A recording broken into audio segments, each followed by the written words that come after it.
How we doing, everybody, and welcome into Wisconsin Sports on the Go with Trage. I'm your host, Trage. We're coming back. We had a little bit of an off weekend. Started tearing up some flooring upstairs in my house on Friday. The day got long, and I tell you what, I forgot. I completely forgot. I was just all kinds of busy up there. Just completely forgot about it. Got the floor tore up, though. Got it tore up. We're getting ready. We're going to add some new flooring up there, so can't wait for that, right? It's always great when you get it digging into the flooring in your house. But, I mean, outside of that, a pretty good weekend. Badger basketball, men's got back on track. The women's team keeps on winning, so we want to talk about that today. Badger volleyball did drop it today, though. They lost to Nebraska. Nebraska they had the number all season long. They've had the Badgers number. That's 3.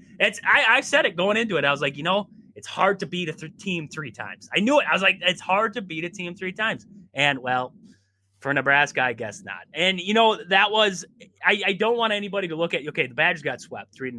But if you watch that game, Wisconsin volleyball is a powerhouse. They are. They played great. They beat themselves at times. There are a lot of hitting errors, a lot of service errors. They beat themselves at times in this one. But you don't come out of that thinking Wisconsin is this terrible, like they didn't even belong on the court with Nebraska. Nebraska is just that good. They are just that good of a volleyball program, and it was impressive. If they don't end up in that championship game or winning the championship, I would be very surprised. That is a downright powerhouse team there. So gotta love that there. But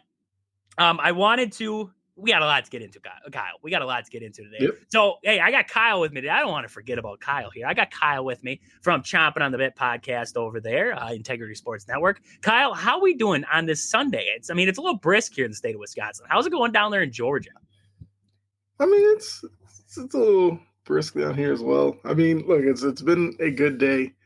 Watched some football. Some of it was good. Some was not so good. Mainly Patriots, but I can't complain. It's been a good day.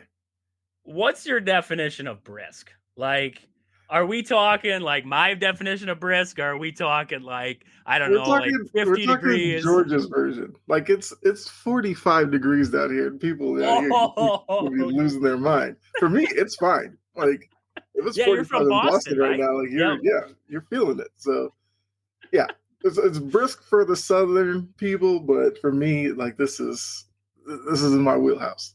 If it was cracking about 45 degrees up here, I'd be shorts and t-shirt outside, raking leaves and mowing the lawn. Like that's where I'd be at. And we're up here, it's like 10 degrees outside. The wind chill's like -30, and we're just, surviving. It's just a chilly day. Another day here in the state of Wisconsin. So, the weather as of late here, it's up and down, man. Mm-hmm. It's like one day we got snow, and then all of a sudden in the afternoon, it's raining on my head. Yesterday we had a little bit of rain there. It snowed a little bit in the morning, and then it was rain in the afternoon, freezing rain. Mm-hmm. So as the roads were getting slick and everything like that. So hopefully everybody was okay and that didn't get any crazy accidents or anything like that. So hopefully not. But we got lots to get into. We got to get into it fast with the Packers because Packers will be coming up here at 7:20. We want to talk about that game. A little bit of a preview of that game against the Seahawks there. We got lots to get into. So Kyle, let's jump right into it. Packers heading to Seattle to take on the Seahawks there.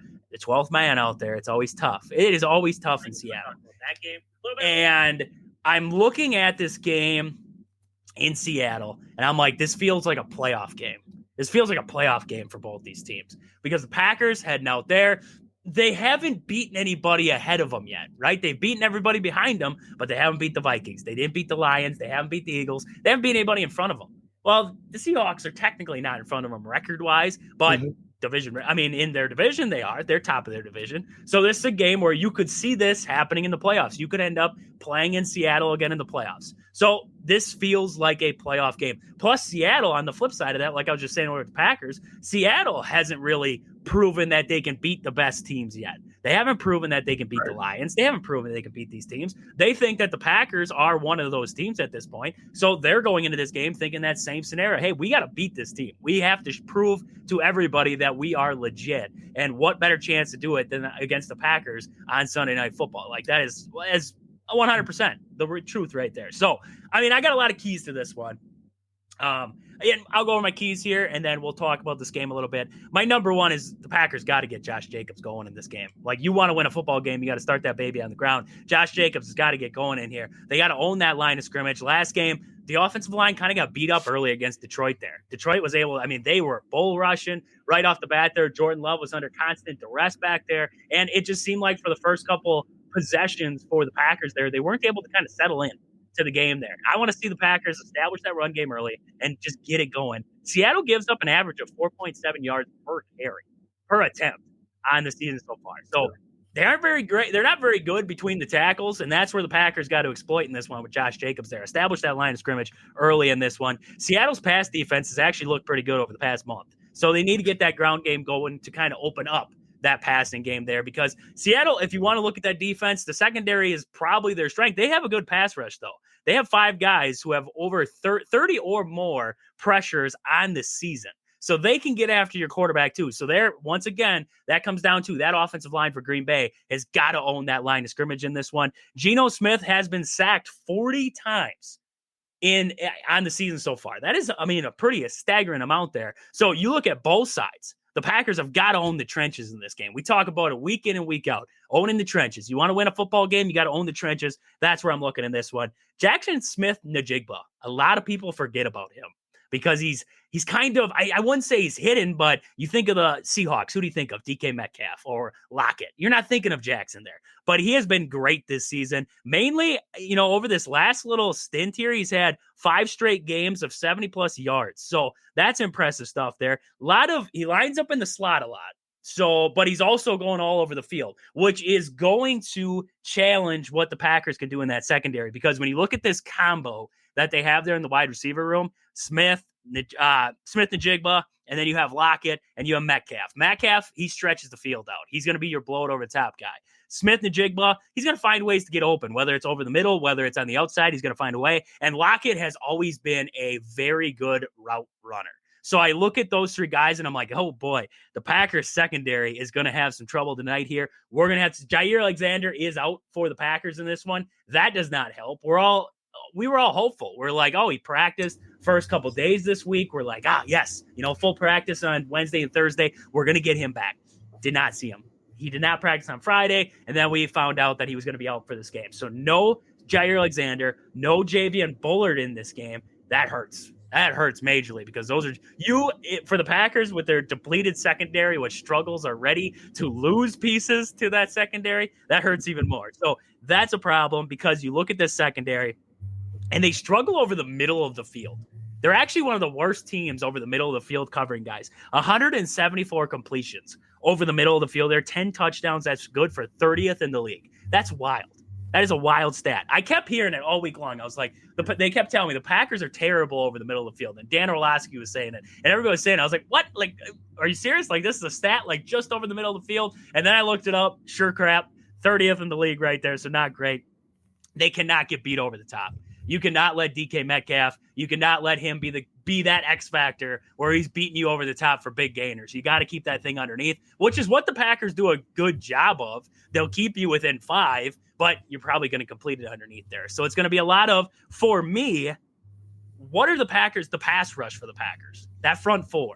Can they get consistent pressure on Geno Smith by themselves? Or does Jeff Hafley, to get pressure on Geno Smith, need to bring his backers? Does he need to bring extra guys? Because when you start bringing extra guys, that exploits the secondary then because there's holes left in that zone. It limits what you're able to do. So I'm interested to see what Jeff Hafley draws up and what this front 4 can do against the subpar offensive line for the Seattle Seahawks. They're a little bit weak on that right side. Let's see if the Packers can exploit it there. And then the turnover battle. I mean, Geno Smith and Jordan Love early on this season, they were turning the ball over left and right. But then all of a sudden, Toyotathon happens. Jordan Love starts taking off, and Geno Smith stops turning the ball over too. So who wins that turnover battle tonight here will be big in this one. Get off the field on 3rd down. you got to be able to convert on third down. So flip a script there, right? Get off the field on third down if you're on defense, and got to be able to convert third downs on the offensive side. Against the Lions, kind of struggling in that department there. Got to clean it up in this one here, and then own the red zone. Packers are one of the worst red zone teams out there. You got to be able to own the red zone in this one here if you are the Green Bay Packers there. John did say, in my opinion, he says that the Packers need to run that baby. And then what did John say there? Get your fold-in chair, bubbler, whatever you call it, and get your side table. And every time Green Bay makes a 10-plus run, give me an over under 12. Enjoy a headache tomorrow with the win. I'll take it. I'll take that. I'll take the win and the headache tomorrow, John. Don't you worry. I'll take it. I will take it on that one. But Kyle, I mean, you've seen Seattle a little bit this year. You've seen the Packers. What are you looking at in this game here? What do the Packers got to do to win this football game in a very hostile, probably very tough environment coming up tonight? Yeah, the 12th man is definitely something that's, something you have to acknowledge and be mindful of. I mean, I think you hit on it. Like, if you're Green Bay, you want to establish Jacobs, get the running game going, because the Seahawks are 21st against the run. So you should be able to get Josh Jacobs going and kind of play based on how effective he is. Like, if he's continuing to pound the rock and getting good yardage, use him. That then opens up your play action and all that kind of stuff. So I think with Green Bay with the ball, establish a run early, you'll be fine. Defensively, I think he hit on it as well. Geno Smith and those playmakers, when Geno is on, like they're a very dangerous group. Jair Alexander not being in. The Packers' pass defense is bottom half in the league as well. So that's kind of where the chess match will be. Can Seattle establish the passing game, force Green Bay to probably change their, defensive suit and put more guys in the coverage, whatever they may have to do with that, versus Green Bay just lining up, playing physical, establishing the run, and just trying to beat up Seattle. Like, which one wins out? I think it's an interesting matchup for sure, because for Seattle, I think this would be an opportunity for them if they were to beat Green Bay to kind of legitimize where they are right now as an 8-5 team that's leading the NFC West, even though I don't think a lot of people are taking them seriously right now, because they haven't really done much all season that makes you think like they're a playoff team, they're a contender or anything like that. You beat Green Bay, you make more of a name for yourself. And for Green Bay, look, this is an opportunity to gain a game on Detroit. Detroit is losing to Buffalo. I believe it actually ended, so they've lost to Buffalo. You got a chance to close the gap a little bit on Detroit. So this is a game that you have to take advantage of. Yes, you're on the road, tough environment, but establish Josh Jacobs, and you probably should be good to go in this one. And what's going to hurt, for the Seahawks is no Kenneth Walker in this game. I did see he's out for this one. I didn't know that he had a calf injury there, but he's going to be out for this game. That's going to hurt the run game for the Seahawks there. I mean, the Packers' run defense has been better as of late. So when you think of the Seattle Seahawks, you're like, man, they got to have a good night, right? Offensive line's got to play well. They got to be able to establish some kind of run game, because you can throw the ball around the yard, but if you cannot run the football, I mean, the Packers could just sit back and wait for you, right? And not saying that the Packers could figure it out, because the secondary is iffy at times there, but I mean, it'd make life a lot easier, right? So it's going to be troublesome, I would say, on Seattle to try and get that. I mean, Charbonnet, is that how you say his name there? He's solid. He's not bad. He's solid. And I mean, they got Kenny McIntosh in there, but Kenneth Walker's your dog. I mean, that's your between the tackles runner right there. And for him to be out in this one, that hurts. That hurts this team a little bit. I did not see, I was trying to look through any other real notables. Trey Brown is out, cornerback for him there. Outside of that, I mean, no real notables out for Seattle in this one. It's, I would say, just some depth pieces there. And then looking at the Packers, like I mentioned, Jair, Bullard are out for this one. Corey Ballantyne is questionable. And then Luke Musgrave is out for this one. Otherwise, Edgerrin Cooper's back. right? So you're getting healthy. Romeo Doubs back. You get Edgerrin Cooper back off of that hamstring, and that's a good sign because I would think the Packers, they're very hesitant to play guys who are banged up. Like, they don't want to make it worse. We saw that with Jordan Love, and we knew that they were going to keep him out as long as they could. Edgerrin Cooper, if he's playing, I believe that hamstring is good to go. So good to see him back there. Evan Williams looks like he's a go. He was in the concussion protocol and from last week there. And he looks like he's good to go in this one. He was full go on Thursday and Friday, and it's looking like his game status. He's good to go in this one. So Packers getting relatively healthy, which is something that we haven't seen all season here. We've been missing guys left and right. At first it was Doubs. I really got worried about Doubs because he was in the concussion protocol for like 2 weeks since the 49ers game. That made you kind of nervous. You're like, what the heck happened? Like, I truthfully, I didn't really notice that he went out of the game at one point there. And then all of a sudden they're like, oh, he's in the concussion protocol. I'm like, what happened? Like, I didn't even see that happen there. But I mean, that happens. You guys go in the concussion protocol and you don't even notice that guy got whacked around a little bit there. But Packers getting healthy. You love to see it. I mean, Kyle, what are we thinking? Are we thinking the Packers go into Seattle and they pull off a win here on Sunday night? Or are you taking the opposite and you think that Seattle will get this win against Green Bay? I think Seattle makes it tough on Green Bay, but I would probably take Green Bay in this one. I'm thinking somewhere along the lines of a 27, I think 27-20. I'll take Green Bay 27-20. I like that one there, 27-20. I was just double checking Packers inactives for tonight here. Malik Heath, wide receiver, Javian Bullard, the safety there, cornerback Jair Alexander, and then offensive lineman Jacob Monk. So Ballantyne is back, which is good news. Out of all the cornerbacks that they got that are young yet, I think Ballantyne's got the most upside. Eric Stokes needs to go far away. I've had enough of him at this point here. I mean, he's been injured so much, and he comes back, and like, hats off to him. He worked his way back from injury and everything like that. But when he was working his way back from injury, I think he lost his step, and he doesn't have it anymore. And it sucks because I know how I can imagine how hard he worked to get back to this point. But it's just at some point, it's like, when is enough? And I really do think after this season, the Packers are going to go all in, hopefully in the draft and everything, going after secondary help, maybe pass rush help, and maybe linebackers, whatever it is, somewhere on the defense there. But I think Eric Stokes, this will probably be it for him, unless if he balls out the last couple of weeks, but I don't see that in there. So, I mean, I like the Packers to win this one. I like the 27-20 look there. I'm going to say they win this one 31-24. I got that feeling, 31-24. I think the Packers put up some real numbers in this one here. I think they get that run game going, like John said there. Get out your folding chair and your bubbler. John, you can't put a bubbler next to it. Unless he's talking about the fizzy drink. You might be talking about the fizzy drink there. I don't drink those, John.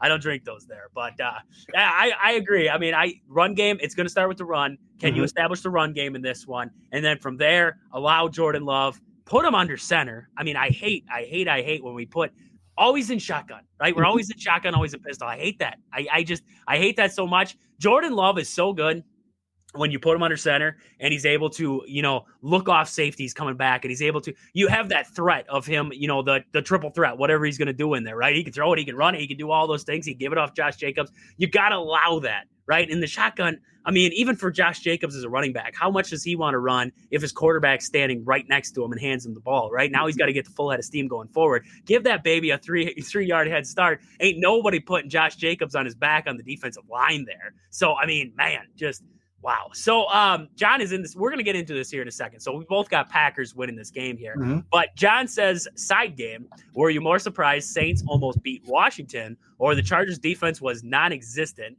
or Broncos offense was terrible, but defense was great and blew out the Colts? I did see, did anybody watch that crazy? They said, I didn't see the video of it, but there was a trick play that the Colts tried to run and the Broncos just took it from them. Was that, did you see that, Kyle?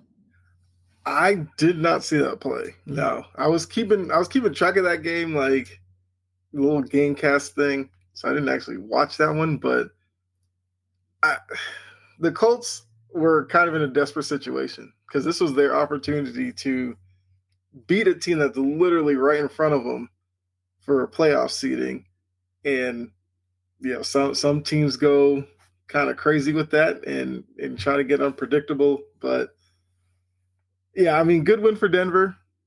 they've pretty much eliminated Indy. I think Indy still has a slight chance with tiebreakers, but Denver's 9-5. I did not see that coming before the season.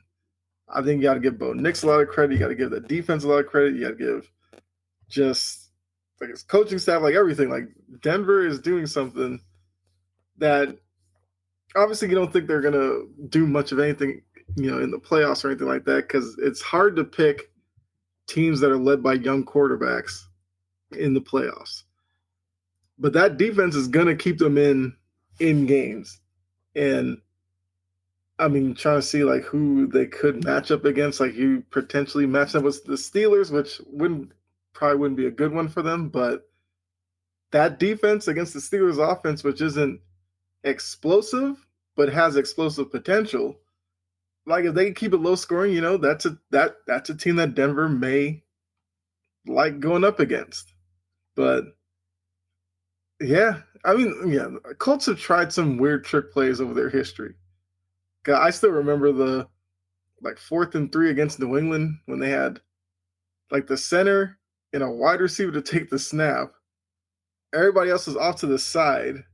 It seemed like they were trying to draw New England off sides, but they hiked it anyway and lost like 2 yards on the play, and everybody was just like, what's going on? So the Colts, they'll do this from time to time. It's indicative on why they are a weird franchise.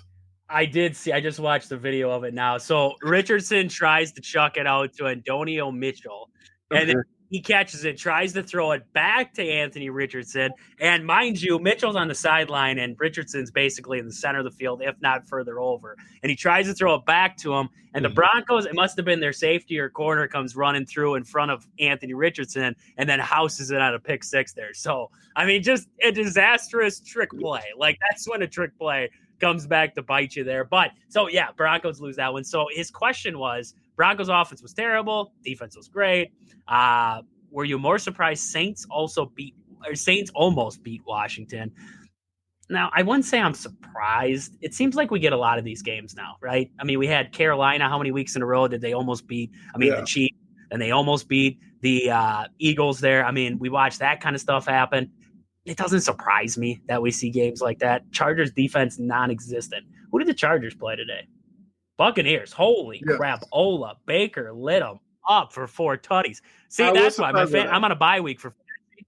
I was surprised. I'm on a bye week for fantasy. I had Baker. I had Baker in my fantasy team, and I wasn't even playing. I mean, that just sucks, right? He gives me finally a good week. I mean, outside of that let me just ask you this. Was it surprising to see the Bills go to Ford Field and put up 48 points on the Lions? No. Like, even though I didn't pick the Bills to win the game, I did leave out a small margin that Buffalo, if any team could go there and do kind of like what they're doing, it seems like Buffalo this year is just all about these big games showing up. They got the win over Kansas City, now a win over Detroit. I don't know, they're making a name for themselves. I still think with them, you hold out a little bit because of, the defense hasn't been great all year. It's getting better with Milano and some guys getting back there at Oliver. I think some people are still hesitant to believe in Josh Allen right now. Although I would say, based off of what he did against Detroit, he's probably got his name written in ink for the MVP. I would find it hard to believe that he's beaten Kansas City. He's put up this kind of performance against Detroit, and he's not going to vault to number one on a lot of people's list. And if you look at the rest of their schedule, like, he should be able to possibly win out. If they do that, like, I don't see how you don't give it to Josh Allen at this point. And to me, it's like, if you don't give it to Josh Allen, probably has to be Saquon Barkley. But I think I agree with John. I think Josh Allen pretty much locked it up today, unless he just goes completely off the deep end and starts becoming a turnover machine. Yeah, no, 100%. I mean, we said it last week. We said, because the whole thing was this conversation about, Lamar Jackson needs to be the MVP. And why is Josh Allen up there? He doesn't even have close to the numbers and everything like that. We said, if Josh Allen goes into Detroit and wins this football game and looks good doing it, he's got himself his case. That's all he needs. What did he do? He walked into Detroit. He put up 48 points. Now, it wasn't just him, right? He has an offense behind him there. But he led them to 48 straight points there. That's an impressive night at the office because, yes, you are playing the Lions second string and everything else and guys that they found on the street before the game there. But that is still a pretty good defense all the way around. So, I mean, yeah, and John says there, Bills defense looked bad again 2 weeks in a row. Goff almost 500 yards. Yeah, that's kind of what we're – yeah. I don't know what defense doesn't look bad against the Lions at this point. Like, the Lions are going to put up points. It's just, can your offense put up points to go along with it? I mean, that's just is about all I'm seeing at this point here because look at the Packers. I mean, they put up 31 points against the Lions there, but lost 34-31. So I guess you just got to put up 48 points and you'll beat the Lions. That's just how it is. There's your combo. Yeah, and I mean, the question could also be asked, like, which AFC offense do you see doing what Detroit did against Buffalo? I don't know if they would face an offense that's like Buffalo in the AFC. The only other offense that I could see putting up that many points, they will not see, and that's the Bengals. Like, I can see Joe Burrow, Jamar Chase, and T. Higgins putting up them big-time numbers because they do.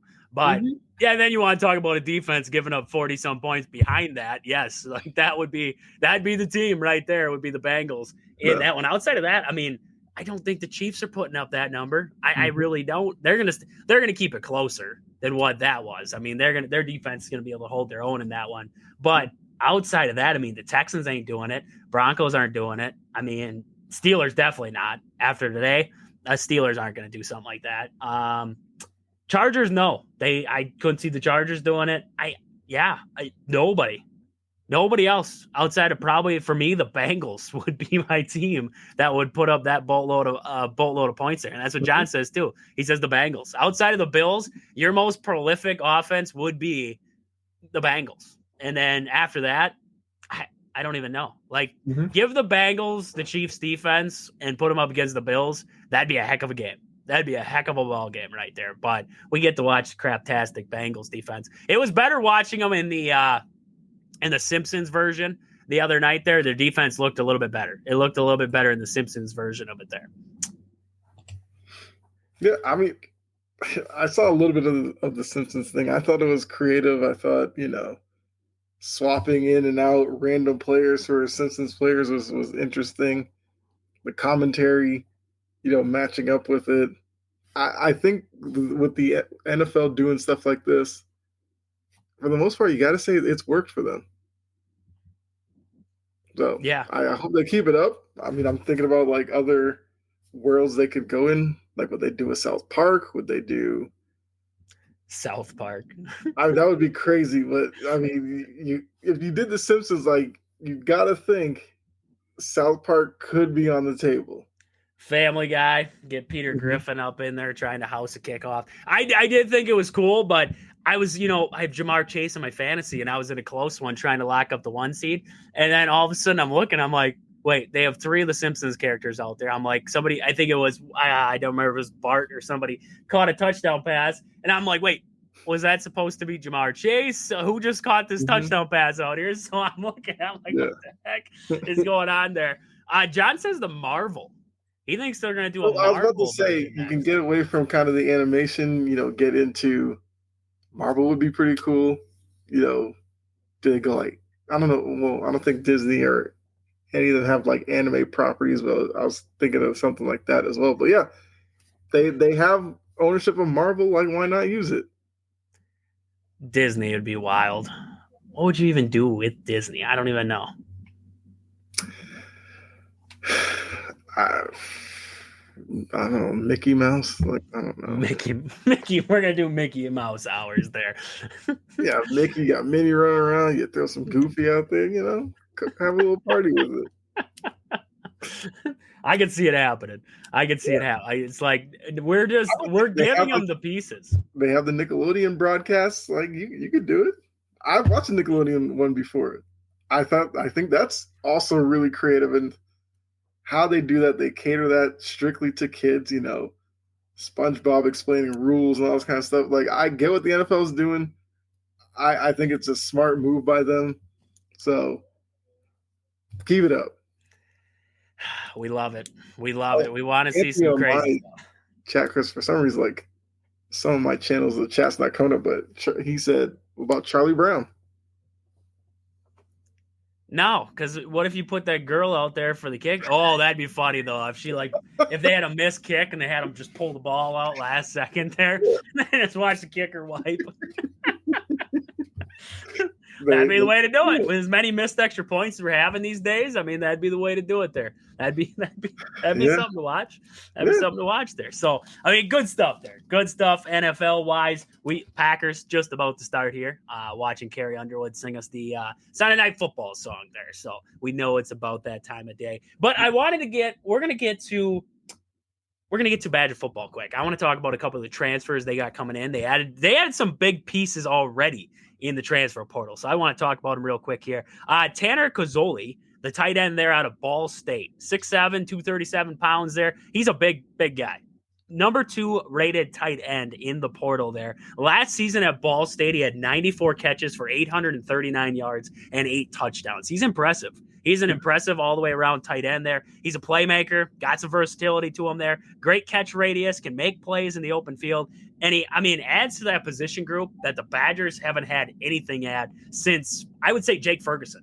And that was, we know how long Jake Ferguson's been in the league already now. And It's been about that long since the Badgers have had any kind of progression or, any kind of stats at that position there. So good to see the Badgers adding up there. And that's good to see because it makes you feel good about what they think of Jeff Grimes there at the offensive coordinator spot. And then also, I don't know it, and we don't know it for a fact, but I was listening to Lockdown Badgers podcast over there with Ryan Herrings, and he said, that makes you feel good because the Badgers are bringing in some offensive guys, and why would a tight end want to come into Madison there if he doesn't know who's playing quarterback? So there's got to be a short list of guys who they're looking at in the transfer portal at this point here, and maybe that, him coming in is like, hey, they have their eyes on 2 guys or 3 guys here, and one of those guys is coming, and I feel comfortable with those guys throwing the ball there. So you got to love that. Yeah. And yes, John's over here. He's telling me all the guys they got coming in there. I was going to get to him eventually here. Mason Rieger coming into the Badgers there, edge rusher from Louisville. And this is a big-time ad, I think. He had knee surgery, missed last season there. But his 2023 stats, 22 tackles, 6 tackles for loss, and 5 sacks. Great speed off the edge. I was watching a little video on him today. Great speed off the edge for Mason. He loves the ability to come into Madison. And I think the biggest thing for me is that he's coming from Louisville, which is a Power 4 conference already. So, you think of transfers, and some of these guys, they'll come from like William and Mary, or they'll come from, smaller universities. And I don't want to knock any of them. But when you already are coming from a Power 4 conference and playing in another Power 4 conference, I think it like helps you make that transition a lot easier because you're already used to that flow of those higher paced, bigger games, right? Coming from Louisville, playing in the ACC versus coming from, like I said, a smaller university. Now you're trying to play in these bigger universities. And maybe the game is, I wouldn't say different, but you got some bigger bodies, you got different pace, you got all that to deal with. So I like the ad there of Mason Rieger. And then they did also bring in a defensive lineman, Parker Peterson from Tulane there. He had 21 tackles, 5 tackles for loss, and 2.5 sacks in 2024. He had 12 pressures, only 2 missed tackles, which that's good. That's a good number right there. Only 2 missed tackles on the season there. He said J.J. Watt was an idol for him while he was growing up there. So Wisconsin being the first school to offer for him there, he couldn't pass that up. He's like, J.J. Watt's my guy. He went to Madison. I got this, feeling in my gut. Wisconsin was the first one to jump out at him. He gets in there. The Wisconsin staff did say that he would fill Curtis Neal's spot from last season there, which was the nose tackle. And he's going to play about the same scheme that he thrived in while he was at Tulane there. So Badgers just keeping him comfortable, keeping him in that same role. So you got to love that. A little bit more from him. He says, I know exactly where my skill set lies and that my initial attack of the ball, ability to stuff gaps, read an offense, and find the ball. And I mean, it shows.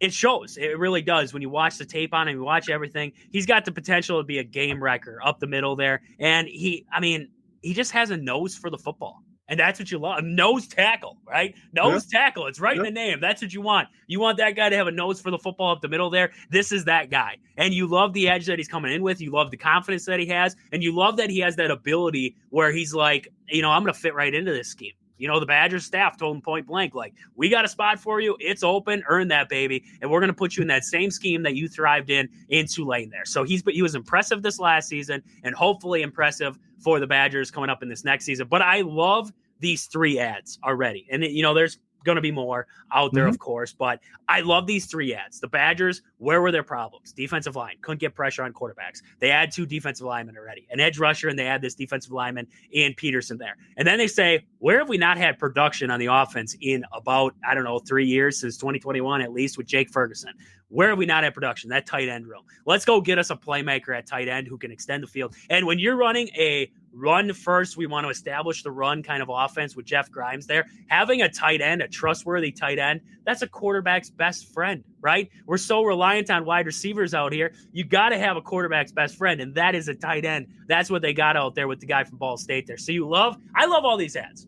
I love all these ads by this Badger team so far, and I can't wait to see what else they're going to add there, because they already addressed a lot of the needs already in the transfer portal, and now it's about depth. Now it's about adding more pieces into what I believe it could be a big season next season there. It could be. It really could be. You got a guy in an offensive coordinator, Jeff Grimes now, who you feel comfortable with. He's going to get you back to your roots. You got some guys returning from last season there. Trek Kekahuna went into the transfer portal, said he was coming back now, so that's good, right? He jumps into the transfer portal, toys a little bit with Minnesota there, making us feel like he's going to go there, and then he ends up back in Madison. So you love to see that. Maybe he was just doing it to mess with him. I thought it was because he saw Braden Locke transfer, and then he's like, I'll come back. Braden Locke's gone. I'll come back now. But, John, I agree. Carter Smith is going to be a big difference at the quarterback spot if they do go young. I don't know. I've toyed with the idea, right? You always toy with the idea. Do we go with the freshman quarterback, or do we get a bridge quarterback in? I don't know, right? You have Jeff Grimes coming up from Kansas. He had Jaden Daniels' brother down there. Jalen Daniels was the quarterback at Kansas, and he's going back to Kansas next season there, but that's not saying he couldn't enter in to that transfer portal and come up to Madison. If he decides to come to Madison, sign me up. I'll take him on the team there. He's got the ability to run the football. He's got all those kinds of intangibles there. I think they're still looking to see if they can find a quarterback, because right now I believe they have 3 quarterbacks in the room there, and 2 of them are in this 2025 recruiting class there, and the other one's Mabry, who is a redshirt freshman. So not a lot of experience, right? And you probably want some experience in there, so we'll see what they do. I think they're still going to add a transfer quarterback. It's just going to be a matter of who and when. So we'll wait and see what kind of happens there. But Kyle, I got another one, college football wise there. Looking at this cracked me up. I couldn't believe it when I read it. Ohio lawmaker Josh Williams.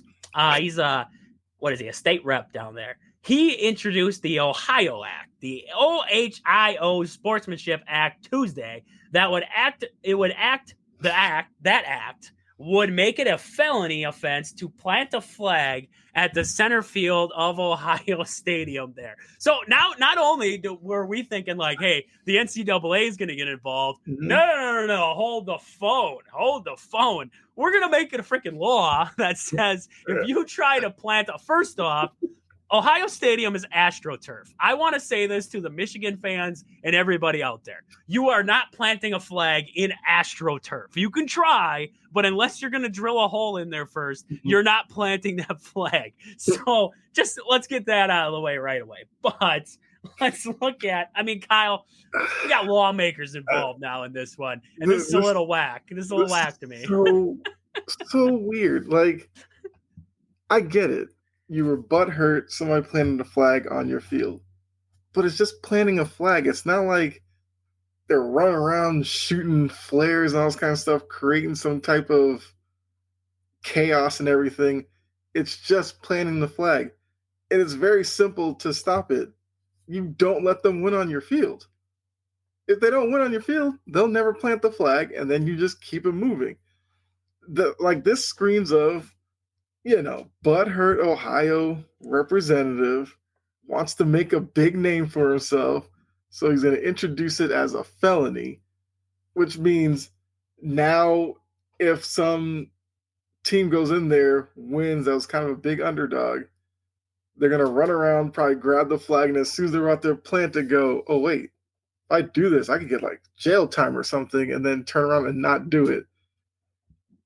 I thought the whole point of what made the college game attractive was the emotion behind it, the pageantry, the rivalry, the certain things that people say that the pro game doesn't have. So now taking the planting of the flag out kind of rips away at that kind of emotional aspect that draws a lot of people to the game. So I hope it's not something that's like seriously going to go through, because I think that would be so stupid. But it's also kind of dumb that this guy felt like he needed to talk about this bill, put it out there to stop something that happens like once. I guess if you're looking at Ohio State or whatever, it might happen once a year, which would be crazy. But for the most part, it's like once every couple of years somebody does it. Is that really a reason to try to put a law in for it? I don't get this at all. It's just so dumb. Well, it's like, let's say court storming, right? We had Caitlin Clark got hurt during a court storm. And who was the other one? Wasn't he from Duke? Wasn't it that one Duke player? I can't remember what the heck his name was off the top of my head now. Shoot. Oh, he just played there last season, and now I'm baffled at his name right now. But it'd be like if we said, if Duke fans, if let's just say, what the heck was his name? That is gonna blow in my mind right now. I can't remember that guy from Duke last season there. But that's like saying, okay, say one of those two got hurt, which would have sucked. It would have definitely sucked. But let's say one of those two got hurt. Are we going to ask lawmakers to make us a law that says there will be no more court storming, and if you do storm courts, then you will be subject to penalty? Like, are you serious right now? Are you serious? There was how many? We talked about it all in one day. We had like 5 different places that there was somebody trying to plant a flag, and there was a fight that broke out, and the only one that got taken to a lawmaker was Ohio. Like, that is just, grow up. John has it. Filipowski. Flip. Yes. It was Flip. Yes. He was the biggest whiner too. I disliked Flip with a passion. I disliked Duke. So that's besides the point. But, no, 100%. I just don't get it. I really don't. I think it made me laugh. That's the worst part, is I came out of that laughing. Like, are you serious right now? And I do like John. He says there in the comments, he says, oh, butthurt Ohio. Hope next time Oregon beats OSU at OSU and they bring the green spray paint the whole green. I would take it. I would be okay with it. You know what? At the end of the day, would I want somebody to plant the flag on my field? Probably not. But if you're going to, it's not going to start it. Don't make it a felony. We're not going to arrest dudes for planting a flag on a field. You want to leave anybody accountable, leave the NCAA accountable, leave universities accountable for it. Don't just threaten them with money, threaten them with suspensions, threaten them with all that kind of stuff. Don't threaten them with, we're going to make it a felony. Are you serious? If you're Michigan heading into that game, you stink. You shouldn't even be on the same field as Ohio State that season. You have no quarterback. You have a good defense, but you have no quarterback. You're at the low point of your university over the past 4 years. You're at your low point. You're rock bottom. And you end up winning that football game somehow. If I'm Ohio State, I'm not going back out there to fight. I'm going home. I don't even want to be seen. I don't want to be seen in this university at this stadium right now. I want to go home and I want to get ready for the playoffs, because I just got embarrassed on my home field by a team that should not have embarrassed me. So to have Ohio be the one just makes it so much better on the backside of it there. So gotta love that. I did not miss We did have another comment, Packers. Must have been from earlier there when we were picking our games there. We did have a Packers comment. So another vote for the Packers to pull this one off, establishing the run game. Josh Jacobs is early on in this one. He's kind of taken over. A little bit of a couple of screens, a little bit of that. Josh Jacobs rumbling right along, and the Packers moving the football down the field. Got in the red zone, like we talked about. Red zone offense. Got to be it tonight for this team. Why not use him? He's a horse. I mean, he is just a horse. Anthony had another couple of comments. He's asked, he said, this is back with Lamar. They shouldn't give it to Lamar just because he had the 5 touchdowns against a bad Giants team, maybe the number 1 pick. But then his question was, if you knew who was going to win the Heisman Trophy as a clear winner, would you go knowing you're really not going to win? So basically, Travis Hunter wins it kind of convincingly over Ashton Jeanty, who a lot of people thought was very worthy of winning it. So I guess in Anthony's scenario, if you're Ashton Jeanty, you get word you have no shot of winning it. Do you show up anyway? No, because I think it's a crock of crap. I really do. Melvin Gordon got gypped out of a Heisman Trophy a few years back there from Wisconsin. He had a fantastic year. Broke the record for most yards in a game. It was broken like the next week. But that was in 3 quarters. I think we need to put an asterisk by his name because the Badgers pulled him out going into the 4th quarter there. So, I mean, he had 400-some yards in 3 quarters of football. That is ridiculous. And then they pulled him out for that 4th quarter. He didn't play at all. And it just sucked. But, I mean, I would still show up. It's the experience, right? You don't want to be a sore loser or anything like that. Yes, Travis Hunter had a great year. I think Travis Hunter had a great year. It is awesome that he plays both sides of the ball. He plays the majority of the snaps on both sides of the ball. I think it's awesome. I don't want to take away from what Travis Hunter's done. And he's had multiple games where he's had a receiving touchdown. He's had interceptions in those games. He's put up ridiculous numbers. But what Ashton Jeanty has done is put up ridiculous numbers too. So it came down to, in my opinion, it came down to a popularity contest of what's more exciting, right? It's like when we think of, when Shohei Ohtani first came in, what was the excitement, right? He did both, right? He did both. He wasn't just a hitter. He was a pitcher too. It was just the excitement was there. And I don't want to say that Travis Hunter isn't exciting because he's an exciting player. And I think he's going to be very good at the next level. I think, for me at the next level, they're going to make him pick one. You think he plays both at the next level? Do you think he plays both at the next level? Or does he play maybe one, maybe a little bit of the other? Yes. That second part that you said. I think they put him at cornerback. I think they put him at cornerback. And then you have like 10, 12 plays a game where you almost have a specialty and Travis Hunter's on the offense because he is that kind of athlete where he can do both. So you don't want to take away his ability to do both there. But I do think that you got to pick one because in the NFL, you cannot play both sides of the snap. You cannot all game long. You will either get hurt because you are tired and you are exposed, or you will just be a non-factor. So if I'm a team who's drafting Travis Hunter, please my cornerback. He's playing cornerback first. And then I'm using him on offense, but in different ways, right? Maybe use him as a kick returner. I don't know. We see a lot of cornerbacks end up back there as like a kick returner. He's got some explosiveness. Maybe you see him as a kick returner kind of guy. So we'll see what kind of happens there. What did John say here? 9 yards on that last rush. Almost had you the first shot of the night. Derek Drake. Yeah, Josh Jacobs. He's rumbling right along, John. He's rumbling right along there. He did say, in my opinion, I think Travis will be a cornerback in the NFL. I agree there. He will be a package deal, though, but wonder how that contract will be written. Maybe he has to hit incentives the first year, then we work his contract. Yeah, I could see that there. I definitely could. I'm honestly, he's a very good cornerback. So that would be the first spot I'm looking at him. And then, like I said, specialty plays, I'm putting him on the offense. Yeah, because I was trying to think in terms of money-making potential, cornerback or wide receiver. Yeah, I guess you can kind of make good money either way, depending on how good you are. So, yeah, I agree with you. I think he'll play cornerback with a few gimmick plays offensively, wide receiver screen here or there, maybe a reverse, a jet sweep, stuff like that, just to, give him that, because I do think in his mind he wants to play both. But like you said, it's one thing in college, but once you get to the NFL, it's like you eat, sleep, drink your position of football.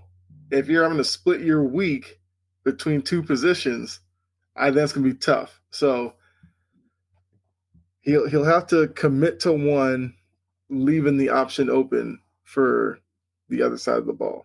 And it might depend on the coach as well that he gets drafted to. Like if they're innovative or if they're old school, then we'll know whether or not he'll have the opportunity to do both. Yeah. No, I would agree 100%. I think you gotta pick what side of the ball, and it depends on who drafts him too. But I think in any case, I'm taking him at cornerback first. There's no way he doesn't.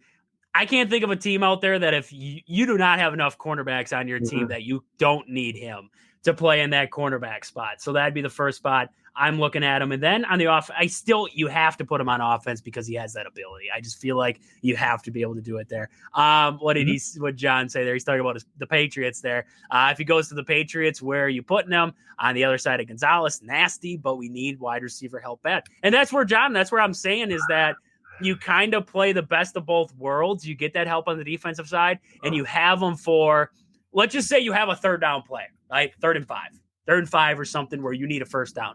Here comes Travis Hunter. We put him out in the field. It's not saying the ball's going to him every time you put him out there, but you put him out there and everybody's like, oh, yeah, Travis Hunter's out here. We got to pay attention to this guy now. And then if you don't, because you're like, he's just a decoy, then you're like, he's got the ability to get himself open, make some plays. So I like the ability, and I think it would be a great combo with him and Gonzalez in there. So I like that idea. I really do, and we'll see what kind of happens there. I like the Drake May out there with the Patriots right now. The Patriots are building towards something, hopefully something good, but they're building towards something right now. And I don't know if they're going to be relevant as of next year back into a big picture, but I think they're getting close. They're getting close out there. I mean, I don't know.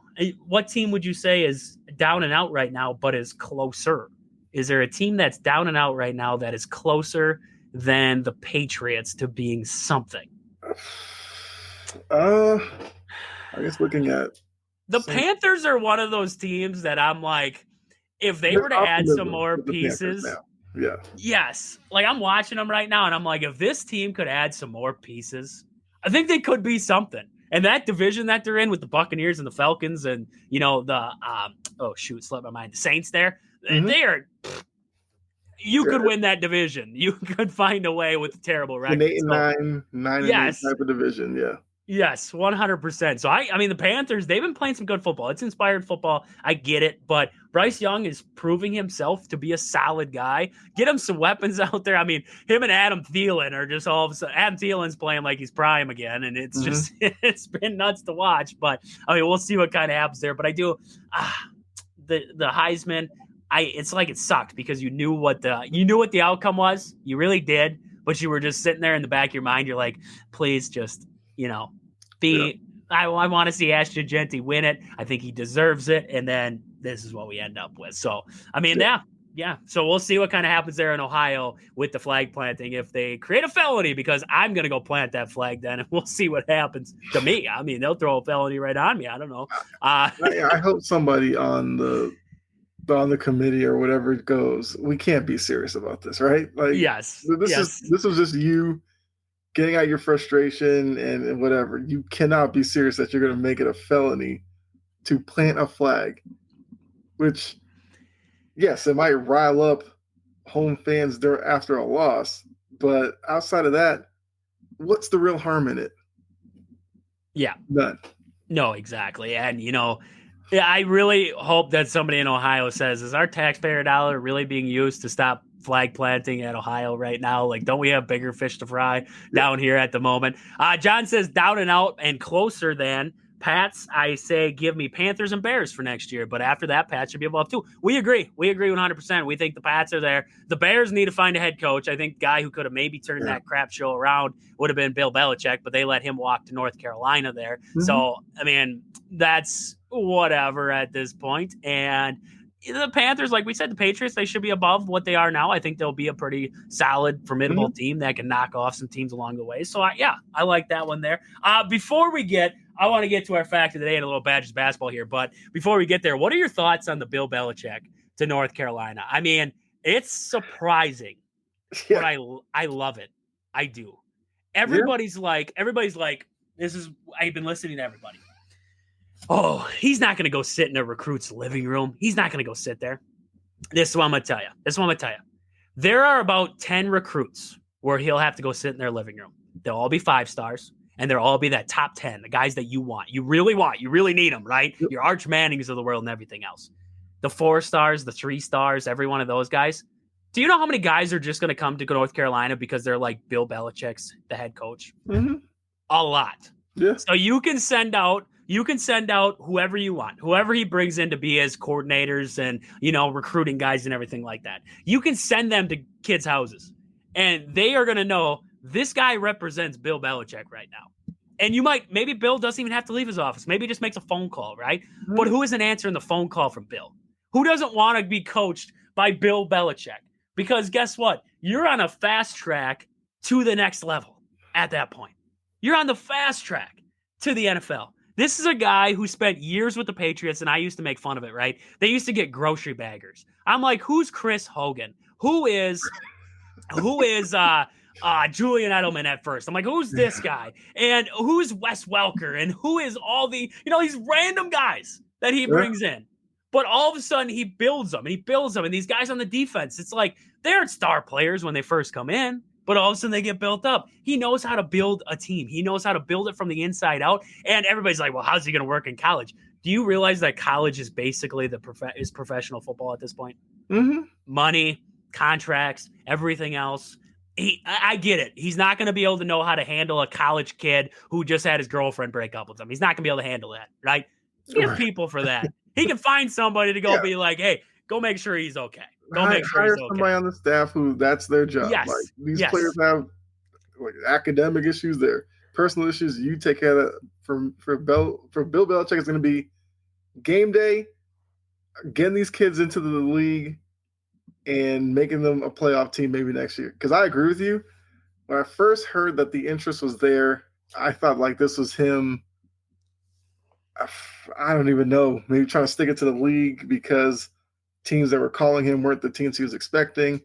But then you see like his dad was an assistant at North Carolina during his career. And I'm like, maybe this is just Bill trying to go full circle and probably end his coaching career at the same place that his dad coached. Like it could be something like that.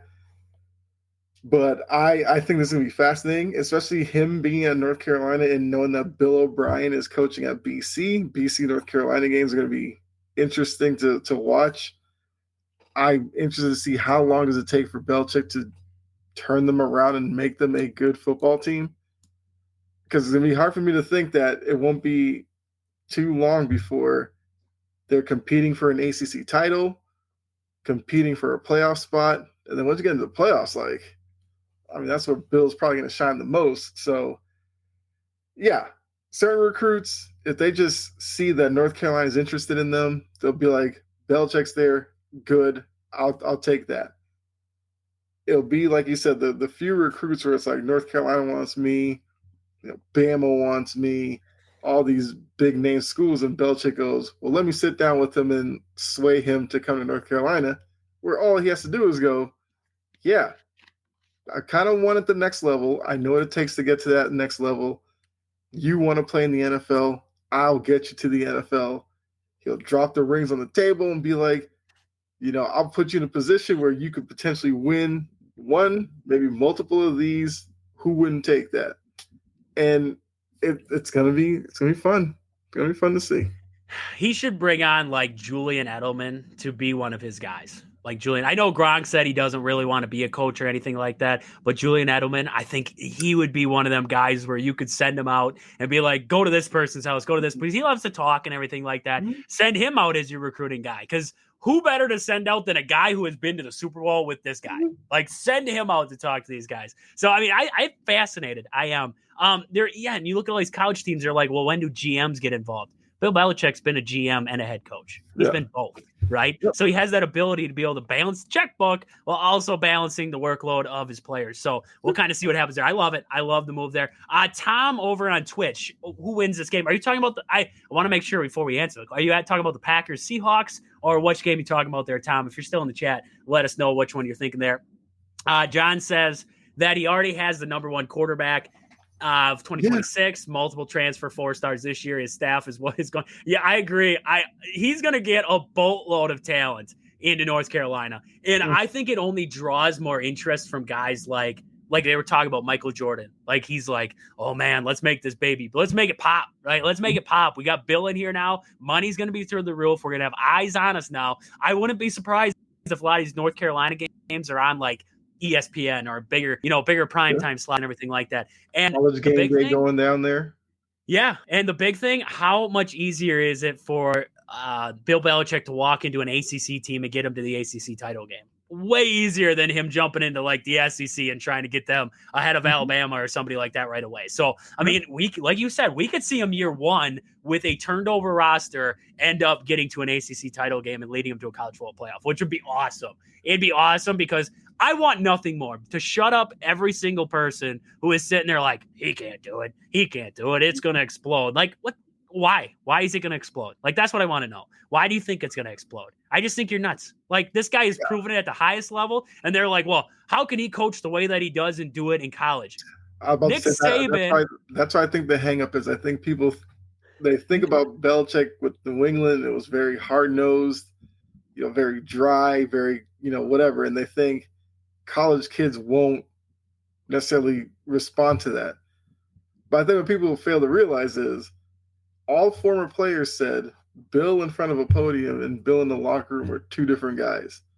And in the locker room, he shows a fun side. He shows a sense of humor. He shows stuff like that. And I feel like that part, he'll be able to do well at college. John's right. Yeah, like Michael Lombardi's going to be the general manager. Like, it's going to be a who's who of a coaching staff. Like you said, why not Edelman? Why not like a Brian Hoyer, like a quarterback coach type of thing? Chris, look, if I'm Gronk, maybe Gronk doesn't want to be an NFL coach, but you put Gronk on a college campus, Friday nights at the frat house, Gronk's kicking down the door. Like, why wouldn't he do that? Dragging the boys out like, we got a game tomorrow, guys. And they're like, whoa, was that Gronk? Slams one back on the way out. He's got to slam a beer on the way out. Like, Bill will tap into former players, who knows? Maybe like a Josh McDaniels pops up. Or a Tom Brady. Like, what tells you that Bill Belichick can't be like, hey, Tom, you want to come out for a day and just look at my quarterback? Talk to him. Talk to him a little bit. Like, what tells you that kind of thing couldn't happen? He has so many connections beyond the little guys. He has all these connections out there. Mm-hmm. And why won't it work? Nick Saban worked. Nick Saban and Bill Belichick are actually very close. So, I mean, I don't know. I love it. I love the move there. He's talking about, John says, if they make playoffs in the next 2 years, did he reset the coach's salary? $10 million a year. Saban was making 11, Kirby making 13. Most coaches is around $4 million.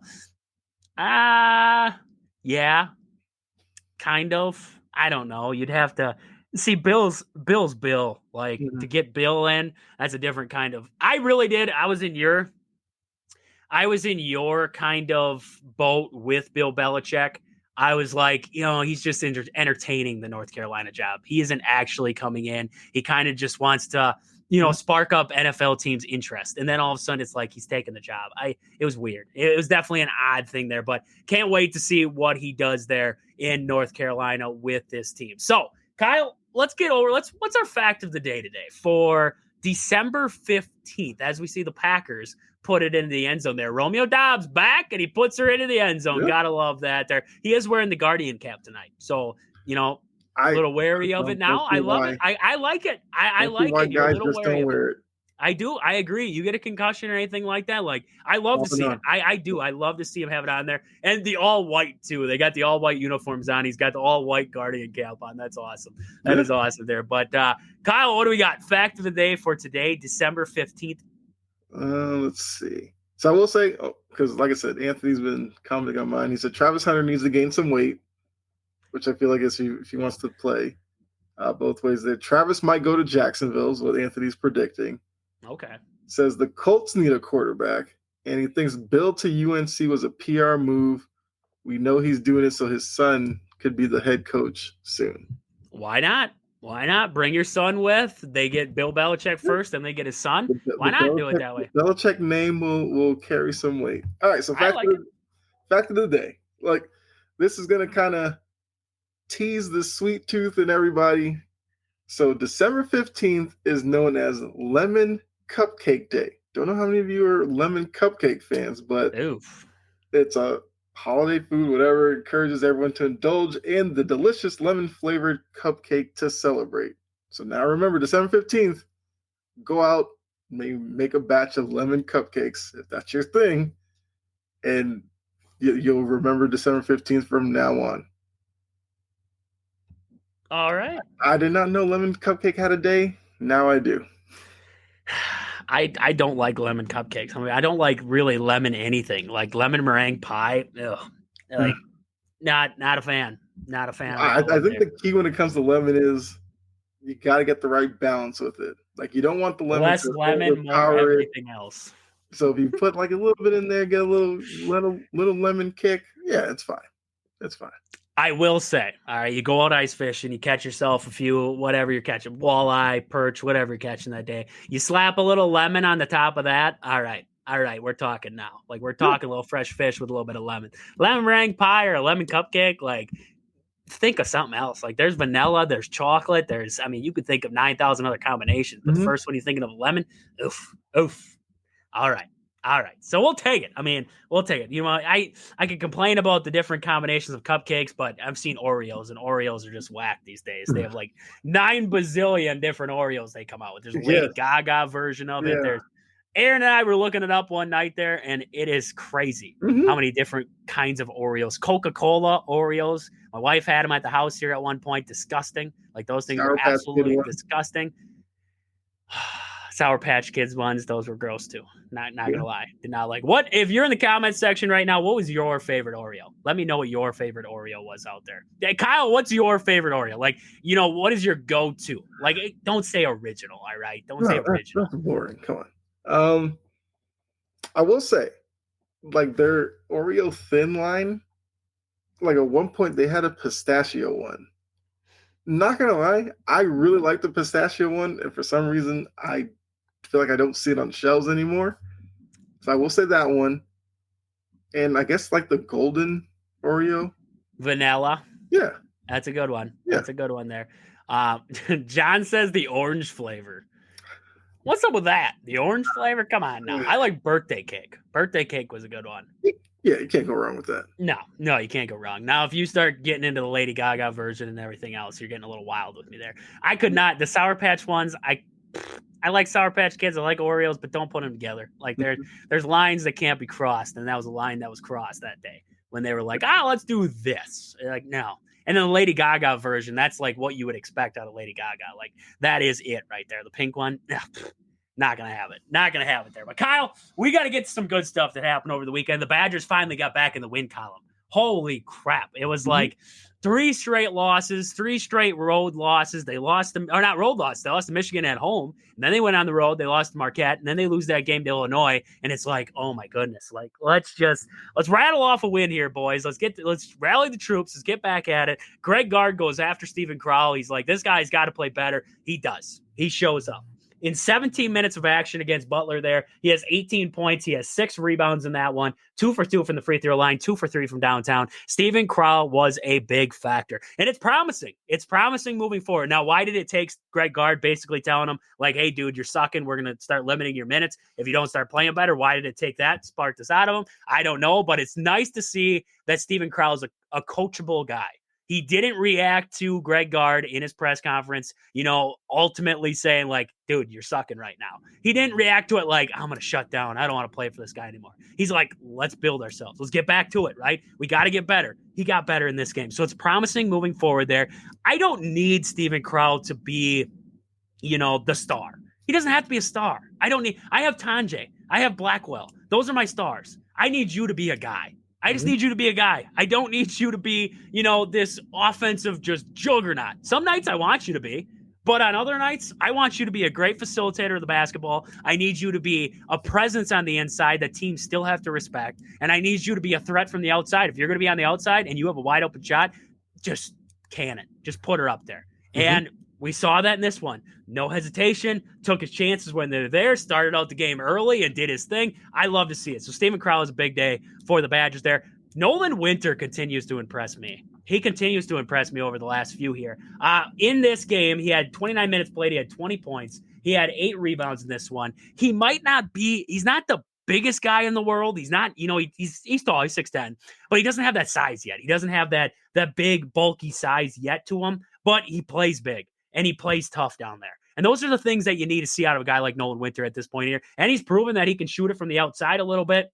He can get downhill, which I love. This is a guy he gets it out of that 3-point line. He's got the ability to drive to the basket and make some moves on the way down there. He's still not completely agile at times. It seems like he's a little like on skates at times when he's coming down the lane, but he's proven that since last season, he has definitely upgraded his game there, and he's not afraid to get down low. He's not afraid to get dirty. He's not afraid to go up and get the rebounds, and I love that. And he had 3 offensive rebounds in this game. He had 5 on the defensive end, 3 on the offensive end. You love a guy who's going to get after the basketball. So Nolan Winter definitely played well in this one here. It was weird. So John Tonje and Blackwell both in double figures, but both of them kind of subpar. They were subpar on the day. Not a whole lot happening for him there. John Tonje, sometimes he almost takes himself out of it. I wish at times he would take it to the rim more often. And a lot of people are like, oh, John Tonje, he's not that good. All he wants, Marquette fans, right? Marquette fans are going to tell you this all the time. He's not that good. All he wants to do is, get fouled. That's part of the game there, folks. That's part of the game. And John Tonje does it very well. Gets himself to the rim. He's able to draw fouls when he gets there. Finish. That's big keys to John Tonje. At times, I think he kind of gets away from that. He kind of stays stagnant. He's not looking to drive. He's not looking to get to the rim and get fouled. And then all of a sudden he goes, right? I wish he'd be a little more of a presence at times. Take it to the rim, man. Like, you're our star. You are our star. We want you to be the star. Go and get it. So John Tonje didn't play a bad game, but he's kind of gone away. I want to see him get back to that form there. John Blackwell, kind of subpar day along with him too there. He had 10 points, 0 for 3 from downtown, 4 for 9 from the field. Just an average day from John Blackwell. So, I don't know if it's the game planning or if it's the scheming or what it is, but it seems like at one game we got our guards going and our bigs aren't involved. And then all of a sudden the next game, our bigs are involved and our guards aren't going. It's like, we got to put it all together, right? Just get it all put together. And when they do, this is a pretty darn good team. Kamari McGee coming off the bench there. Jack Janicki's been giving good minutes. Carter Gilmore's been fantastic in the minutes he's been getting.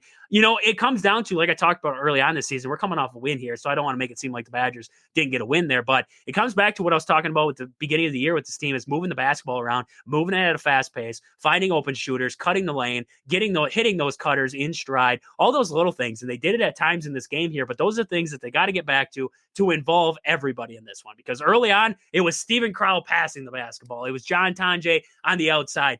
And it kind of, we see moments and then it goes away. So those are some of the things that I'm looking at here. Carter Gilmore and Steven Crowell, even Nolan Winter, they hesitate sometimes out there at the 3-point line. Carter Gilmore is known for this. He loves that shot fake. He'll stand out there, he'll do a shot fake, and then he'll look to drive, and then he'll kick it around somewhere else. Just shoot it, brother. Just shoot it. I mean, he's 1 for 2 in this game here. He's been pretty good from downtown on the season. This is a guy who's definitely developed a little bit on the outside. Just shoot it, man. Like, you shoot 2 threes in a game, I'm good. 3 threes, I'm good. Now, if you get crazy with it, I don't want to see that. Like, you are not that great of a 3-point shooter. I want to see that there. But I hate the hesitation. Like, just pull it. If you're open, just pull it in these games here. Max Klesman. That's the guy I want to look at.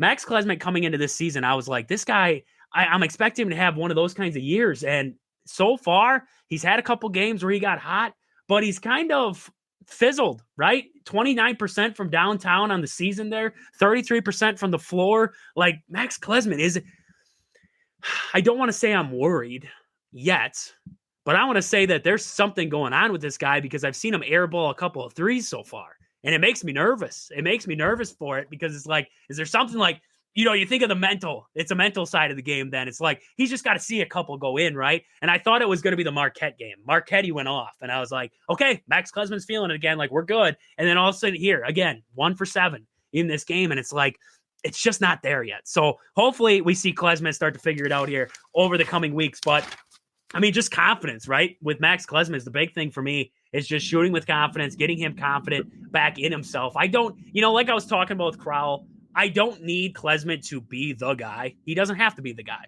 but he needs to be a factor. And right now, he's not even that factor for you. I think a big part with him, too, is he's trying to create a lot of shots. He's trying to create a lot of shots off the dribble. And he's a guy who can do it, but that's not his highest percentage. His highest percentage is going to be that catch and shoot kind of guy. So getting him into the positions where the basketball is moving around hot and heavy and he's able to get those catch and shoot situations, I think that's going to help on Max Klesman a lot there.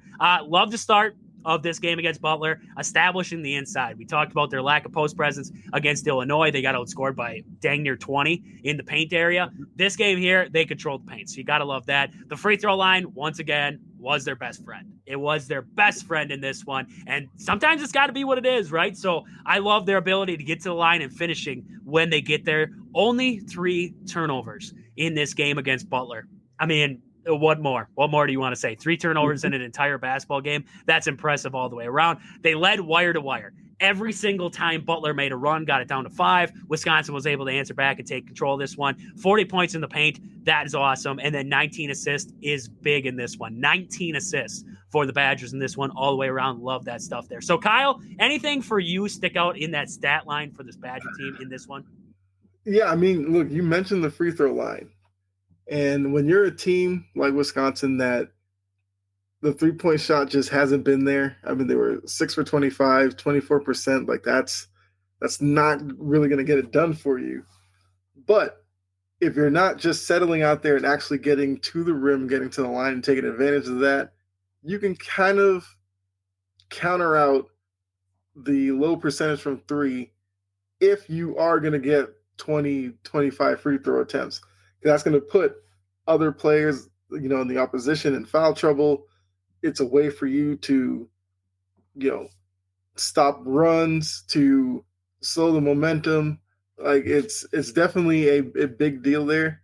I mean, I'll say it again. I would like to see if you're going to shoot 25 threes, you gotta make more than 6.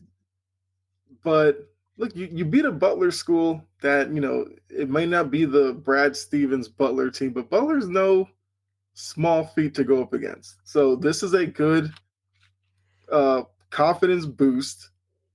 You're 0-2 in the Big Ten play, but you've got Iowa staring you down in a couple of games. And look, you build the wins now, because when you get into that grueling Big Ten schedule, you'll put some wins behind you and put yourself in a position to obviously be there March for the tournament.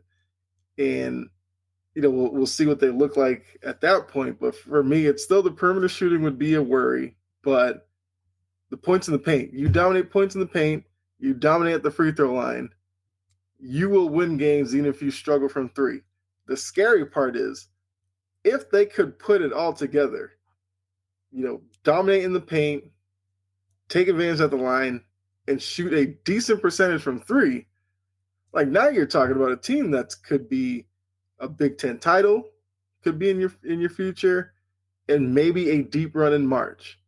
I'm not saying you cut down the nets or anything, but maybe you're, Sweet 16, Elite 8 type of team. You're a tough out for somebody. Like the potential's there, I think, with Wisconsin. And, you just have to see it with each game.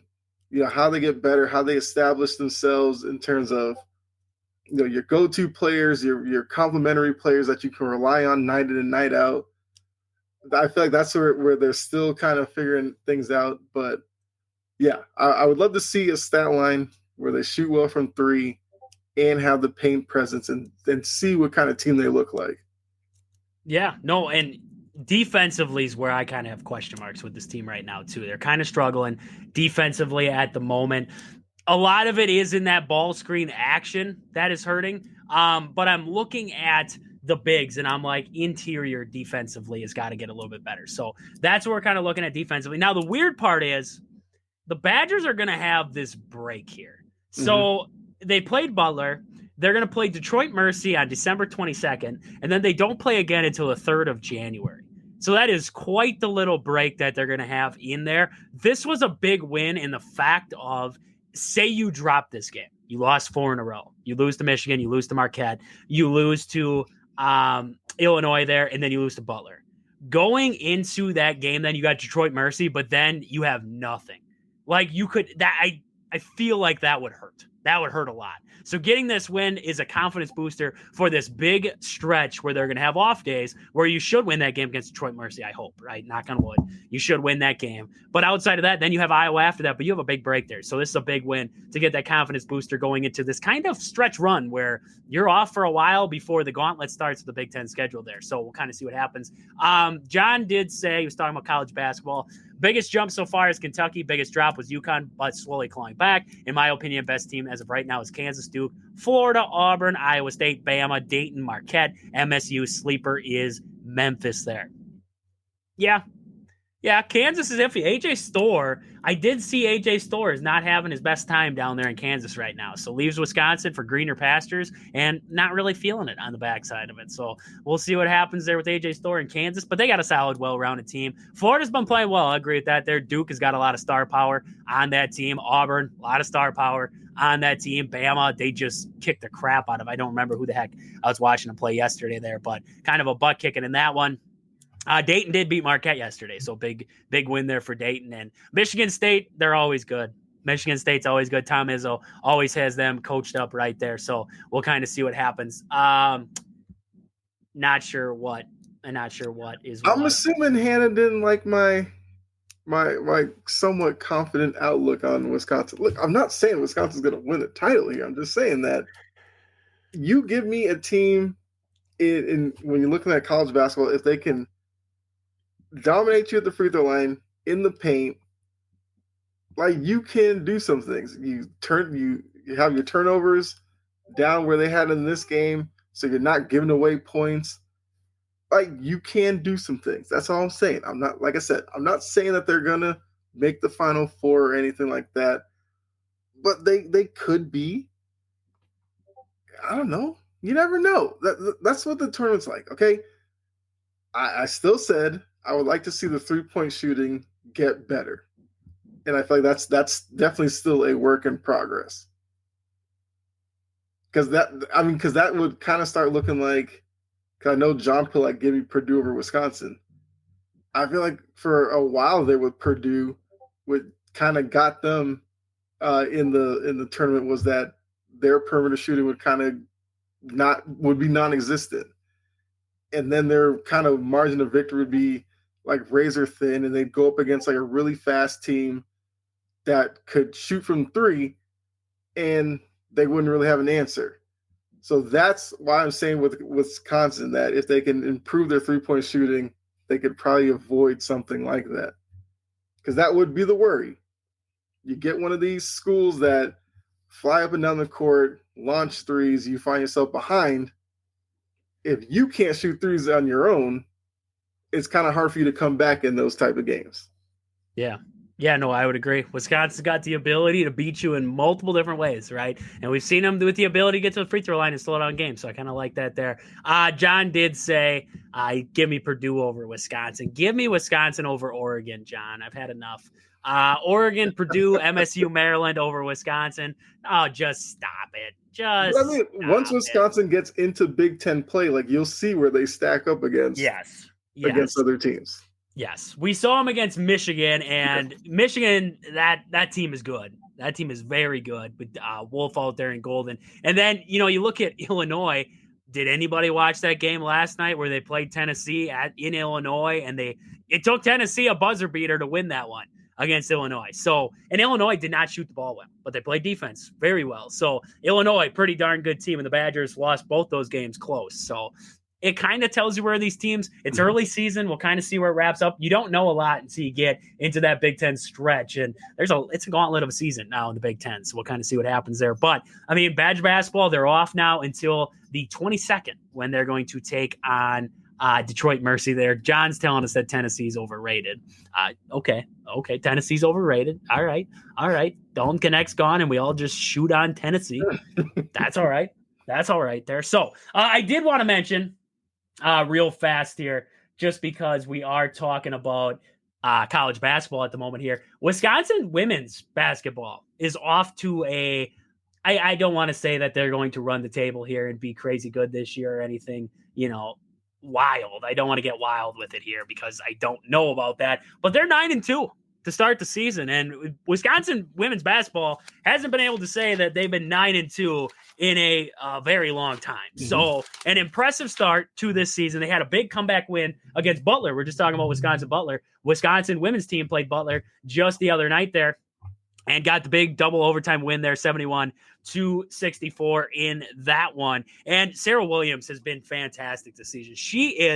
I was watching a little bit of video from that one, watched a little bit of the game, and then watched a little bit of the highlight, the cinematic view, right? They always do the cinematic version after the game, and I watched that, and she is fantastic in the post area. I don't care if they end up as, a bottom feeder in the Big Ten again or whatever it is. Mm-hmm. She has been fantastic in the post. Watching her with her footwork down there, the soft touches that she has, agile, just crazy. Just watching her, she's a very good post player, and she had a fantastic night the other night. I believe she had 36 points against Butler there, and that's all on the inside. Remember that. This is no three-point shooting from Sarah Williams. This is all on the inside. So it's fantastic. Career high numbers for her there. She's averaging 19 points a game, 12 rebounds, and 3 assists. So not just is she getting after it, scoring the basketball, she can rebound the basketball too. So you love that there. And also Porter has been fantastic for him there. She's making things happen, getting to the rim, making things happen along the way. 12 points a game, almost 5 assists. And then Lozinger has been fantastic, averaging 39% from downtown on the season. They're about 9 points per game. So she's been great from the three-point line. So women's basketball has been fantastic here to start the year. They're going to have a game against Albany coming up on the 20th before they get back into Big Ten play on the 28th there against Indiana. So hopefully Wisconsin's women's basketball, I'm not expecting them to run the table and win the Big Ten or win the NCAA tournament. Like, we're not going to get crazy with it here, but hopefully we're building towards something. It's been a while since Wisconsin's women's basketball team has been relevant to the world there. So good stuff there from them. John says, yeah, 100%. I didn't want to forget that there. Yeah. Dick Vitale beat cancer once again. I mean, the story is unreal. It's like when he posts to me that he beat cancer, and then a couple weeks later, it's like I'm in chemo again or something like that. So hopefully for this time, done with it there. We love to see it. Prayers off to him that it stays away this time, and he's able to get back on the sideline at some point in some capacity. I just want to hear him. I just want to see him on the sideline one more time. Duke, North Carolina, put him on the sideline one more time. Like, nothing would bring the college basketball world any more joy than to see him on the sideline one more time there. So gotta love that all the way around. But Kyle, let's get into it to wrap it up for the day here. Let's get into this Brewer talk. Let's get into some Brewer talk there. So Devin Williams traded to the Yankees. So first off, I just want to say it was a pleasure. It was a pleasure having Devin Williams. I mean, at one point, and it still rings true, he has one of the most unhittable pitches in baseball when that baby's on. Because that changeup, the airbender, it was well-deserved. That guy was unreal when he was on. Playoff Devin Williams, never able to really get it, right? But the regular season Devin Williams was great. So just want to say pleasure to have him around. But Devin Williams to the Yankees for Nestor Cortes and Caleb Durbin. So Nestor Cortes, left-handed pitcher. Question is, what's he going to be to the Brewers? Is he going to be a starter? Is he going to be in the bullpen? What are you going to do with Nestor there? This was basically, so the contracts are essentially the same. So you look at this and you're like, okay, the contracts are the same. We're just swapping a left-handed starting pitcher for a reliever. I mean, Kyle, what do you think? Do the Brewers put him as a starter, or are they kind of gonna bullpen usage? Like, where would you put Nestor Cortes? Well, here's the weird thing. It's like, for some pitchers, when they get out of New York, they perform better. For whatever reason, that, Yankee Stadium and just playing for the Yankees, for some pitchers, they just struggle with it. I mean, I've seen James Paxton goes to the Yankees. People think he stinks. They think he's done. Then he leaves there, and he like resurrects his career for a couple of years. So I mean, I'm not a Nestor Cortez guy in any way. I can't stand the antics on the mound and everything like that. But I do think that there is a reason for optimism to think that now that he's gotten out of New York, he gets that bump like we've seen so many other pitchers do. I think what you do with him is you put him in the back end of your rotation. That way, if he struggles and just shows like some of the same issues he had in New York, I think it's an easier transition to put him in the bullpen. So I would start him as a starter because that's what he's been, but you don't let him linger too long in the rotation, go through too many rounds of the rotation if he's not effective. Like, have somebody on standby that, you know, can do a spot start for you while you put him in the pen, and maybe he becomes like a swing pitcher. You know, if there's a guy in the rotation you want to give an extra day to and you need a starter, you throw Nestor out there. You kind of just treat him like he's like a sixth man, right, in NBA. When they're going, you let them go. When they're struggling, you pull back on them and you lessen their role a little bit until they figure it out again.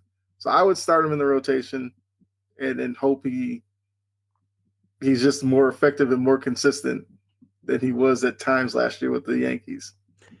If there's a team who's going to get the best out of him, it's going to be the Brewers. Like, you just look at the guys they bring in consistently. Aaron Savale last year stunk when he was coming in. Look what he was able to do in Milwaukee. Same with Frankie Montas. He struggled when he was coming in. He was able to figure it out. So if there's a team that's going to be able to fix it or get the best out of him, it's going to be the Brewers. So I do agree. He's going to start in that rotation for him there.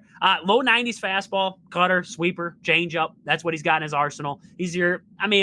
He's going to look for the ground ball. He's going to look to try to keep the ball. He's going to put it in play. And the Brewers defensively, they got the guys to make the plays. So I like, it's not a bad combo. It's not a bad combo at all there. He's dealt with injury over the past couple seasons too. So that definitely does not help his case at all for the struggles there. He's got that swing and miss stuff. Like I was just mentioning it there with the pitches. He's got swing and miss stuff. So hopefully the Brewers can kind of get that out of him there. They did also bring in Caleb Durbin, second baseman there, second base, third baseman there, Caleb Durbin. Last season there at AAA, he had a 287 batting average, 396 on base percentage, 471 slugging, 867 OPS, 10 home runs, 29 stolen bases, only caught 3 times on the season. So a little bit of speed there, only caught 3 times, very smart on the base paths, puts bat on ball. That's the big thing with him. 91% of his swings in the zone he makes contact. So that's impressive work out of him there. Loves to pull the ball. So that might help him out in Milwaukee there, pulling the baseball. But he doesn't. The thing with him is he's very similar to a guy that we already know for the Brewers, and that is Sal Frelick. Because both these guys have a low average exit velocity and hard hit rate. He's actually, I believe, he was one. If he would have been in the majors last season, he would have ranked, I believe, in the bottom of the majors in hard hit rate. So Durbin he's similar to what you get out of Sal Frelick. Is essentially where I'm getting with that one. He doesn't have the greatest arm strength either. So, a lot of Brewer fans are like, oh, we'll see him at third base for the Brewers. I don't know. Does he have the arm strength? We'll see what kind of happens there or what they decide on that one. We've seen Pat Murphy. He said, he expects Terang to stay at second base and move Joey Ortiz over to shortstop there. Does that arm strength of Durbin kind of make him question that? We'll wait and see on that one there. I mean, Kyle, I did see the Dodgers offer too, because the Dodgers did offer on Devin Williams. Now that we know what the trade was with the Yankees, they did send some cash along too. Mm-hmm. But the Dodgers, they offered Gavin Lux and catching prospect Hunter Fiducian, who was pretty solid last season for him at their AAA level, did play a little bit at the big league level. I believe what did he do? He had 12 at-bats. He batted .333 at the big league level. Didn't get a lot of time, but was up in the bigs for a little bit there. But so what deal? You're basically out of these two, you're not really great enough to prospect. They like Durbin more than they like the prospect of getting another catcher. Gavin Lux, Gavin Lux or Nestor Cortez. I guess where would you have been looking if you're the Brewers? Did you think the Brewers made the right move?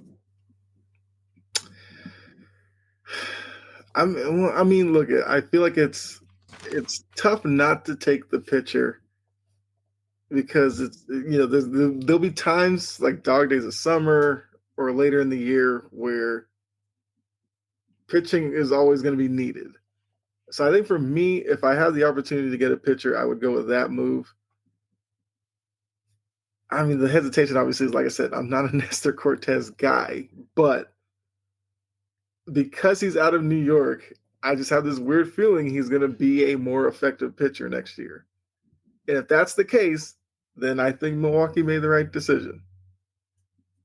Yeah, no, I like the move, and I like Durbin. I think he's got a lot of potential. He's got the speed, which the Brewers love. They love their ability to run the bases, and that's what I think he's going to bring there. It would have been cool to see Gavin Lux. He's a Wisconsin guy. Get him into a Brewers uniform like that would have been cool, but Gavin Lux, he's always – I don't want to say that he's not good, but he's not a blow-you-away kind of guy. He's not at all. So – he would have been an average guy, bring him into a spot where you almost need above average. So we'll see. I mean, we'll see what the Brewers do. Maybe they're not done yet. This is I did see that the Brewers are possibly looking at trading Rhys Hoskins. Kyle, are you moving on from Rhys Hoskins? If you're the Brewers, you just lost Willy Adames, right? That was your big thump in your lineup. You lost Willy Adames. Rhys Hoskins is some of that thump there. You have no Gary Sanchez anymore.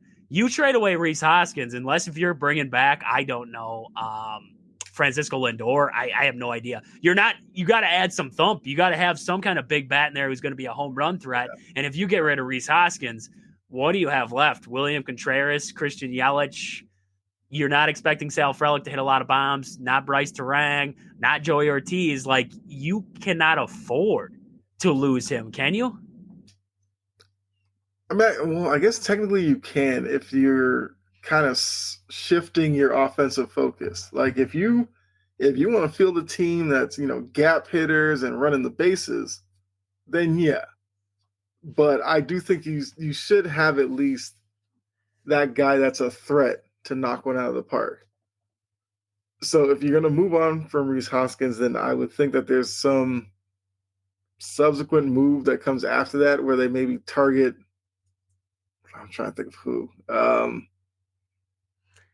guess target somebody else who probably plays like maybe a corner infielder, corner outfielder that has some pop in their bat. I'm trying to think of like who's available like that's out there that probably fits that if they're moving on from Rhys Hoskins, they might think they have a shot at somebody else. That's my only option. Maybe Paul Goldschmidt's cheaper. Right, so if you move on, but who knows with Paul Goldschmidt? Are you going to be able to get the home run power? Are you going to get what are you going to get out of Paul Goldschmidt? He had a down year last year. Mm-hmm. Like if you trade away Rhys Hoskins and you cannot find another first baseman, because you have prospects who can play first base, but Tyler Black is not going to come in and give you 25 home runs. I don't know if he's going to give you 20. I don't know if he's going to give you 15. Yeah. So you can't try and replace. You got to have some kind of thump in your lineup. You have to have something.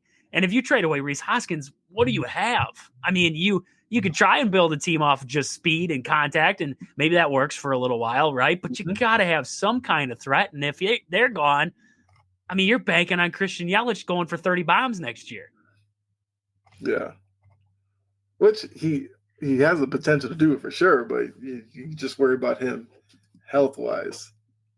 I mean, I'm looking at first basemen that are out there. Like you're looking at, obviously, Pete Alonso, but I feel like a lot of people think Alonso probably just ends up back in New York, maybe. I don't know. But they did spend all that money for Soto.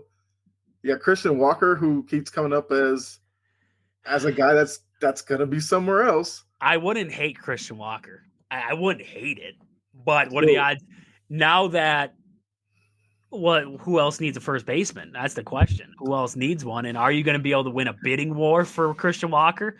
Because if Pete Alonso and Christian Walker are your two best first basemen on the market, who are you beating in a bidding war right now? We might have like $15 million to spend on the entire like free agent pool for this next season. Who are you going to beat out? You can't even beat the Diamondbacks for that offer. Yeah. I just don't know. Now with the books they have, now with the money that we have now, I mean, they're talking about now that Barkley is gone from the Brewers and they're not making that money anymore. The checkbook is even more closed than it was before. Like, I don't even know how that's possible. I mean, there are cheaper options. Give me the cheaper options. What are our cheaper options? If you don't mind Carlos Santana's age, I mean, he's pushing 40, which... Well, we had Carlos Santana at one point. Like, he was with the Brewers for a little bit. I don't hate him. If you miss Walker, Santana would have a smaller price tag. Like you said, you've had him before. He's familiar with the team, with the fan base and everything like that. Maybe that's like a bridge type of solution until you really attack the first baseman position maybe next year or through a different deal with a younger player involved. Like, there are ways to go about it. I mean, it's like I said, not the best like free agent first baseman market, because then once you get past that, it's like Justin Turner, Josh Bells, Anthony Rizzo. Like, hey, that would make the Cub Brewer thing a lot more interesting. You're bringing Anthony Rizzo. But Anthony Rizzo is, unless if you think he can have a complete career turnaround in Milwaukee. I mean, it's the question of declining at a rapid rate. What can you get back? What are you going to get back for Rhys Hoskins, who had a down year last year? What are you going to get back for him? I mean, that's the biggest question for me. And if you're not going to get anything back for him, and you think, unless if you think that you're not going to be able to compete for the division, which I don't. Right now, I think the Brewers are the favorite. They're my favorite to win the division, and that's not being biased aside. I think they're my favorite to win the division. The Cubs did get Kyle Tucker, so they're getting a little bit better, but I still have the Brewers as my favorite to win that division. But if you get rid of Rhys Hoskins, are you truthfully – I don't think you'd get better. I don't think, unless if you went out and spent money, but I don't think the Brewers are going to spend money. So you owe them $18 million for 2025. I think you stick with it. And I'm going to be honest with you, if there's a guy out there who I believe is going to have a turnaround season next year, if Rhys Hoskins has got any kind of motor, which I think he does, he's going to be that guy. I think he's got a different kind of drive going into this next year to be a difference maker for the Brewers, and he loves it in Milwaukee. So I would not trade him, to be honest with you, because I don't think you're going to get anything in return on that side of it there. But the Cubs did get Kyle Tucker. What do you think of that move? I can't say I saw that one. I can't say that I thought about that one being a potential move that they would make, but I mean, if you're the Cubs, like, why not? You know, you're obviously looking for that lefty bat. I feel like they went through the Cody Bellinger era, which was so you bring in Kyle Tucker, hoping for an improvement there. Yeah, why not? I think it was a good move for them. Like I said, was surprised that's where he ended up, but I don't hate it. Don't hate it at all. No, and I like the move for the Astros too. You get Isaac Paredes back; he's a pretty good prospect. Hayden Wieneski and Cam Smith, so they get a decent deal out of it too. And Kyle Tucker now on his way to Chicago. We'll kind of see. The Cubs are trying to retool and catch up. That's basically what they got going on at this point here. Outside of that, I was just looking through the rest of the moves that have been made so far. I mean, we did have the Rule 5 draft come and go there. Grant Wolfram came to the Brewers, our left-handed pitcher. He's pretty darn good. So I like that grab that they had there. Outside of that, not really seeing much. The Red Sox, your Red Sox did get Garrett Crochet, though. I mean, how you feeling about that move? That's a heck of a move to bolster that rotation up. Yeah, I mean, it was a move that was needed. You know, they missed out on Soto. I think the fan base was just wanting the team to do something. And look, you get a sought-after pitcher that was available. You pulled the trigger on him. For me, it's about what's next. My whole thing has been I would have liked to see 2 starters. So obviously a lot of Red Sox fans are like, go get Burns, but the Red Sox have been real hesitant with pitchers that are like 30 and giving them long-term deals. So that might be out. You know, they've missed on Max Fried, which I feel like I'm okay with that. I mean, what are you looking at? Like Flaherty as a pitcher who could come in, which I wouldn't hate that because I've said, like, if you had Burns, Fried, or made the deal for Crochet and have like Flaherty on somewhere in that rotation as well, you're better than they were last year. They got a bullpen guy. They got Chapman. Not necessarily thrilled with that. Wouldn't mind seeing another bullpen guy picked up, but at least they're doing something. But I need to see them get a bat as well, whether that is Santander or I don't know, somebody. I mean, the Vlad situation's kind of weird with Toronto because it's like Toronto's not going to pay him. He doesn't necessarily want what Toronto's offering. So if they if Vlad becomes available, you got to wonder where he ends up. I wouldn't mind seeing Vlad in Boston, but if I'm Toronto, I'm like, I wouldn't trade him to an in-divisional rival team like that. So that's probably pie in the sky. But yeah, Crochet shows that they're willing to at least do something. There was like a lot of Red Sox fans who are like, once you miss on Soto, the burn stuff seems like it's not really that big of a deal. I think we were afraid that it was going to be another offseason with a lot of promises and not anything delivered. So got Crochet, fine. Oh, Bregman. Bregman's a name I keep hearing thrown around a lot with the Red Sox. I wouldn't hate it. He said he's willing to play like second base because obviously Devers is at third. Then there's this stuff about Devers maybe going to first, but you have like Costas over there. I thought like, that's like way too much. Like, yep. Bregman wants to play second, let him play second. Second's been a hole for the Red Sox for a couple of years. They tried Vaughn Grissom. He couldn't stay healthy. So if he can't stay healthy again, then yeah, I'd rather have Bregman play second, even though Bregman isn't – it's not like the same Bregman from, like 5 years ago where he was like a really good player. Like he's fallen off a little bit, but I would still take him. Just get him back. I thought they missed on Willy Adames too. I thought the Red Sox would deal in on Willie. Willie ends up with the Giants. That was a big deal though for Willie. So I mean, I'm happy for Willy Adames to go get that contract there. Jones for over there on Twitch, he says, "What is going on tonight? What is going on with you there, Jones? How are you doing tonight?" That's what we want to know. Glad to have you here in the comment section tonight. Let us know what you're thinking sports wise tonight. Here, we'd love to talk about it. One more thing I wanted to mention here before we kind of wrap it up for the night. Bucks did get the win in that semifinal game of the NBA Cup against the Atlanta Hawks there, 110-102. You know what? The thing that impresses me most with Giannis, and I think it's very underappreciated in today's NBA because, we're all talking about three-pointer, and they're talking about, trying to limit three-pointers somehow and, make them more difficult, everything like that. Giannis Antetokounmpo puts up 32 points, and you look at the stat line, and there's no threes attempted by him in the entire game. Like, that's something that you don't see anymore. I mean, if you're like talking like, oh, who should win the MVP and all this kind of stuff, like that kind of stuff right there is like, this dude is able to do this low block, able to put his back to the basket and still ground and pound and like, that's impressive, isn't it? I mean, you're a Boston guy, but you're watching a guy like Giannis out here doing stuff like this in ways that we don't even recognize in today's game. Yeah. I mean, yeah, look, I've seen plenty of games where Giannis likes to take a couple of threes just to show that he's worked on it.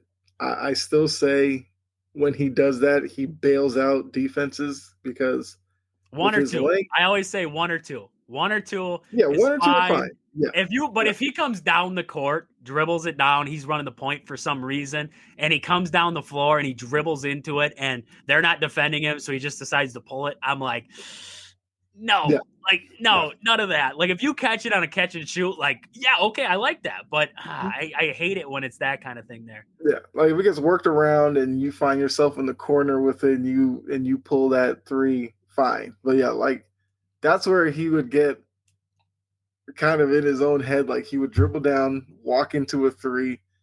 Sometimes he front rim it. I've seen him airball those. But I give Giannis a lot of credit. Like Giannis can brick a three. It doesn't hurt his confidence in any way. He'll try another one. But I do think for him, limit those, because like I said, the way that you're able to get to the rim with your length, athleticism, getting out into the open court on transitions, like there's none, a few better than him out in transition. My thing is with him, you play free throw line and in, and you just dominate there. Like you face up. If you want to pull up in the mid range, I like that. If you want to post up guys, because he's clever in post ups. He's got spin moves. Sometimes the elbow gets a little high. He's got to watch that. But like he can cause a lot of damage without forcing himself to take threes. So it is fascinating because this is an era that a lot of people have problems with the 3-point shot, even though I say not every 3-point shot, not every team are created the same. Like if the Celtics take 53s in a game, I guarantee you 40 of them were probably wide open, have zero problem with it. Yeah, some teams out here that'll take like 30, 35 threes, knowing full well they should only take like 15 on a good night. And I think that's where, a lot of people are kind of down on the NBA. And I think with Milwaukee, it's like they kind of know who they are. A lot of their threes come from Dame. You're okay with that. Brook Lopez at this stage in his career, that's kind of what he is. That's what he's kind of best known for. Fine. So Giannis can leave that to them and, just hang around the rim and dominate down there, and the Bucks will be fine. Yeah, no, I agree. And, what I want to see out of Giannis is Dame, is I want to see Giannis with his back to the basket, and I want to see that pick and roll. Keep it basic. Keep it simple, right? Work your strengths, and that is one of the biggest strengths, right? Is a Giannis Dame pick and roll, like Giannis rolling to the basket or Dame catch and shoot. Like that is where you want those two. So I love that ability that they have with that. Getting Chris Middleton back too. He hasn't been super productive here early on, but you can tell just having him back on the floor is like dad's back, right? It's like having that general back onto he is the guy. He's a leader, and you can see it with him. And I don't, you want to see the scoring eventually come along, and I'm not going to say that I'm going to be okay if he sticks with 6 points for the rest of the season here, but I think that's going to come at some point, right? He's got to get into game action. He's got to feel his shot a little bit there, and he's not shooting a lot as of right now. I mean, you're talking in this game here, he's 2 for 7 from the floor. I mean, he's not shooting a whole boatload of shots at this very moment, but he's trying to find his role, right? You come into a season, I mean, at this point, you're trying to find your role with this team, and that's kind of where we're at this point. So I like it, and I like the ability they got with Andre Jackson Jr. defensively. He scored a little bit in this one too, but defensively, AJ Green coming off the bench, he's able to knock down some threes for you. He's big time. Taurean Prince stepped up in this game. I still don't think he's a starter, but he's starting right now until Chris Middleton's ready to go.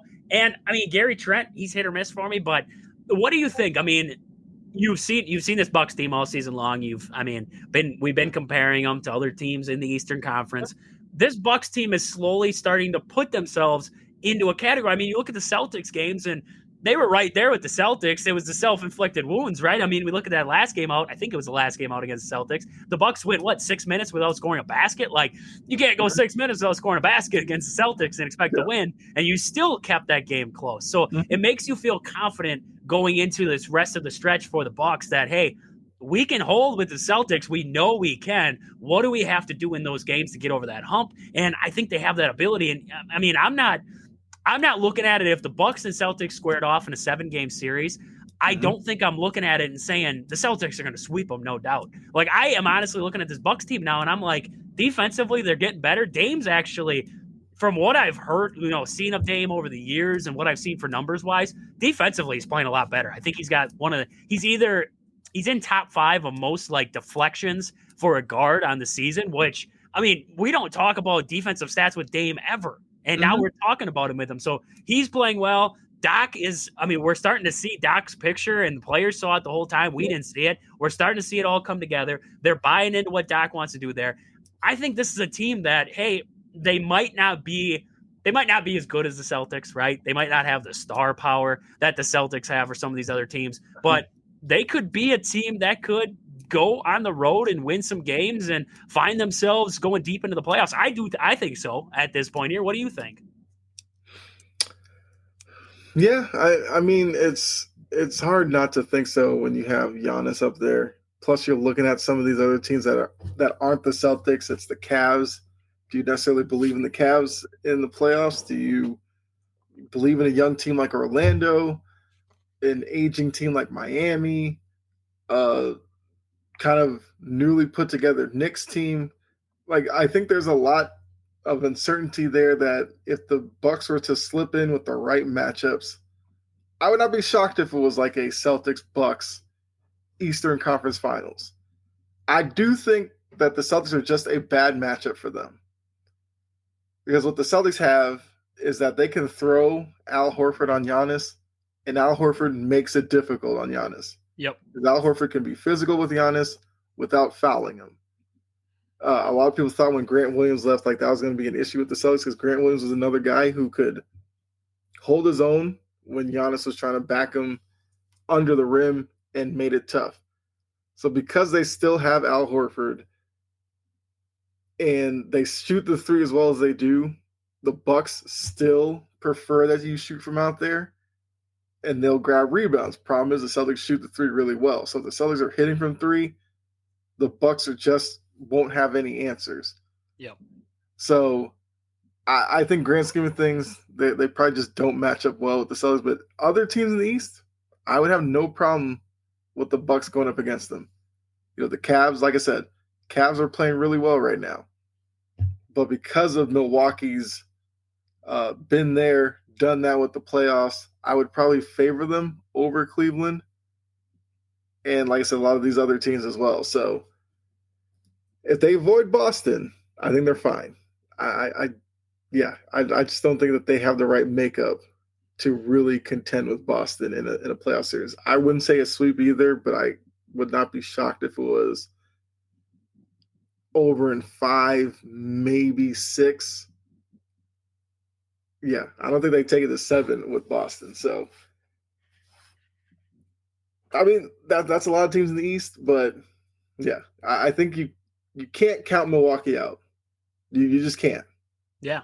No, 100%. And, you never know, grand scheme of things, what's going to happen as we get into the playoffs, too. I mean, Chris Middleton, defensively, maybe he's feeling it, right? And you got Andre Jackson Jr., you could bottle some guys up. It can all change games, right? So we'll kind of see what happens with this Bucks team. They have, I believe it's Tuesday, will be the NBA Cup Finals there. So it'll be the Thunder and the Bucks in that one there. I believe it's a 7:30 start on ABC. So we can't wait for that one. It's a coveted, right? It's the coveted NBA Cup, and we get to hang a banner. If we win it, we get to hang a banner. We're just as good as LeBron James at that point. I mean, at that point, we're saying Giannis is just as good as LeBron. He's got an NBA Cup Finals win.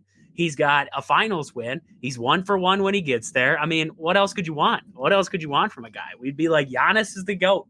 He's up there in the GOAT conversation now, right? Mm-hmm. Yeah. I mean, so, look, Kyle.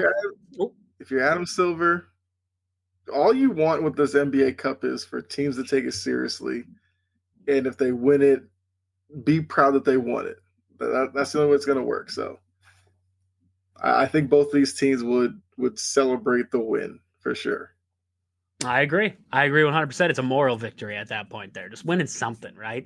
It can spark a season too. I mean, you get some of these, there's some competitive games that get made up in those and seeing where you're at compared to a Thunder team who has got some pretty good playmakers over there. So we'll see what the Bucks stack up in that one there. We did have one vote in on the text in line there. We had mint Oreos.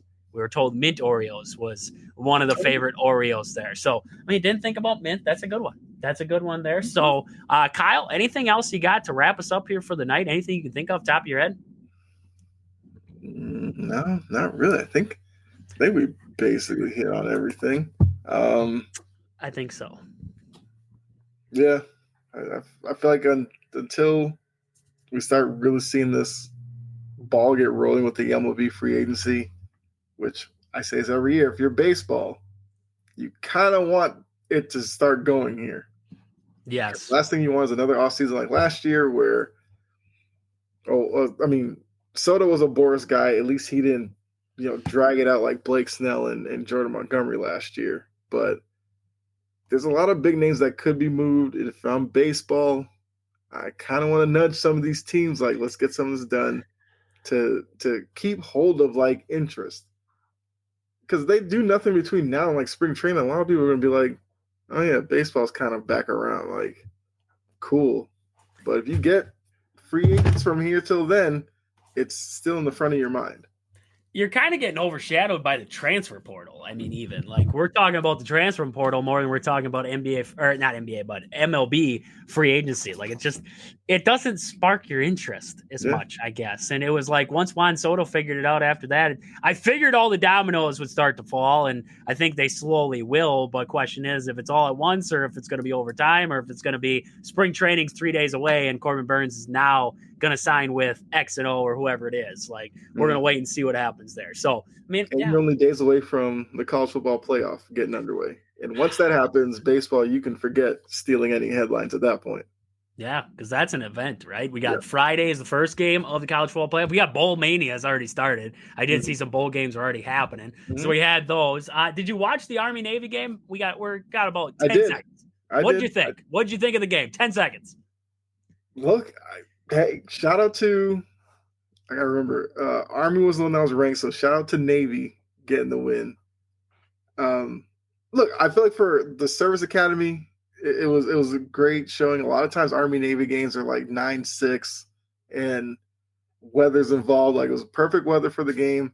I thought both teams, you saw this kind of extension of rivalry week. Like, you saw it in the crowd, Army guys, Navy guys going at it. Like, it's a game I watch every year because of that aspect of it. You know, we talked about Navy a lot on here. I mean, Army being ranked, kind of rooting for them. It was kind of weird that, you know, their opponent for the bowl game pulled out. They needed a replacement. They went with Louisiana Tech, even though I heard Wisconsin was sort of in the running for it. I'm glad that we said no. That we said no. I was like, I don't want another one. Just let this baby be over. Yeah. Like, that's so tough.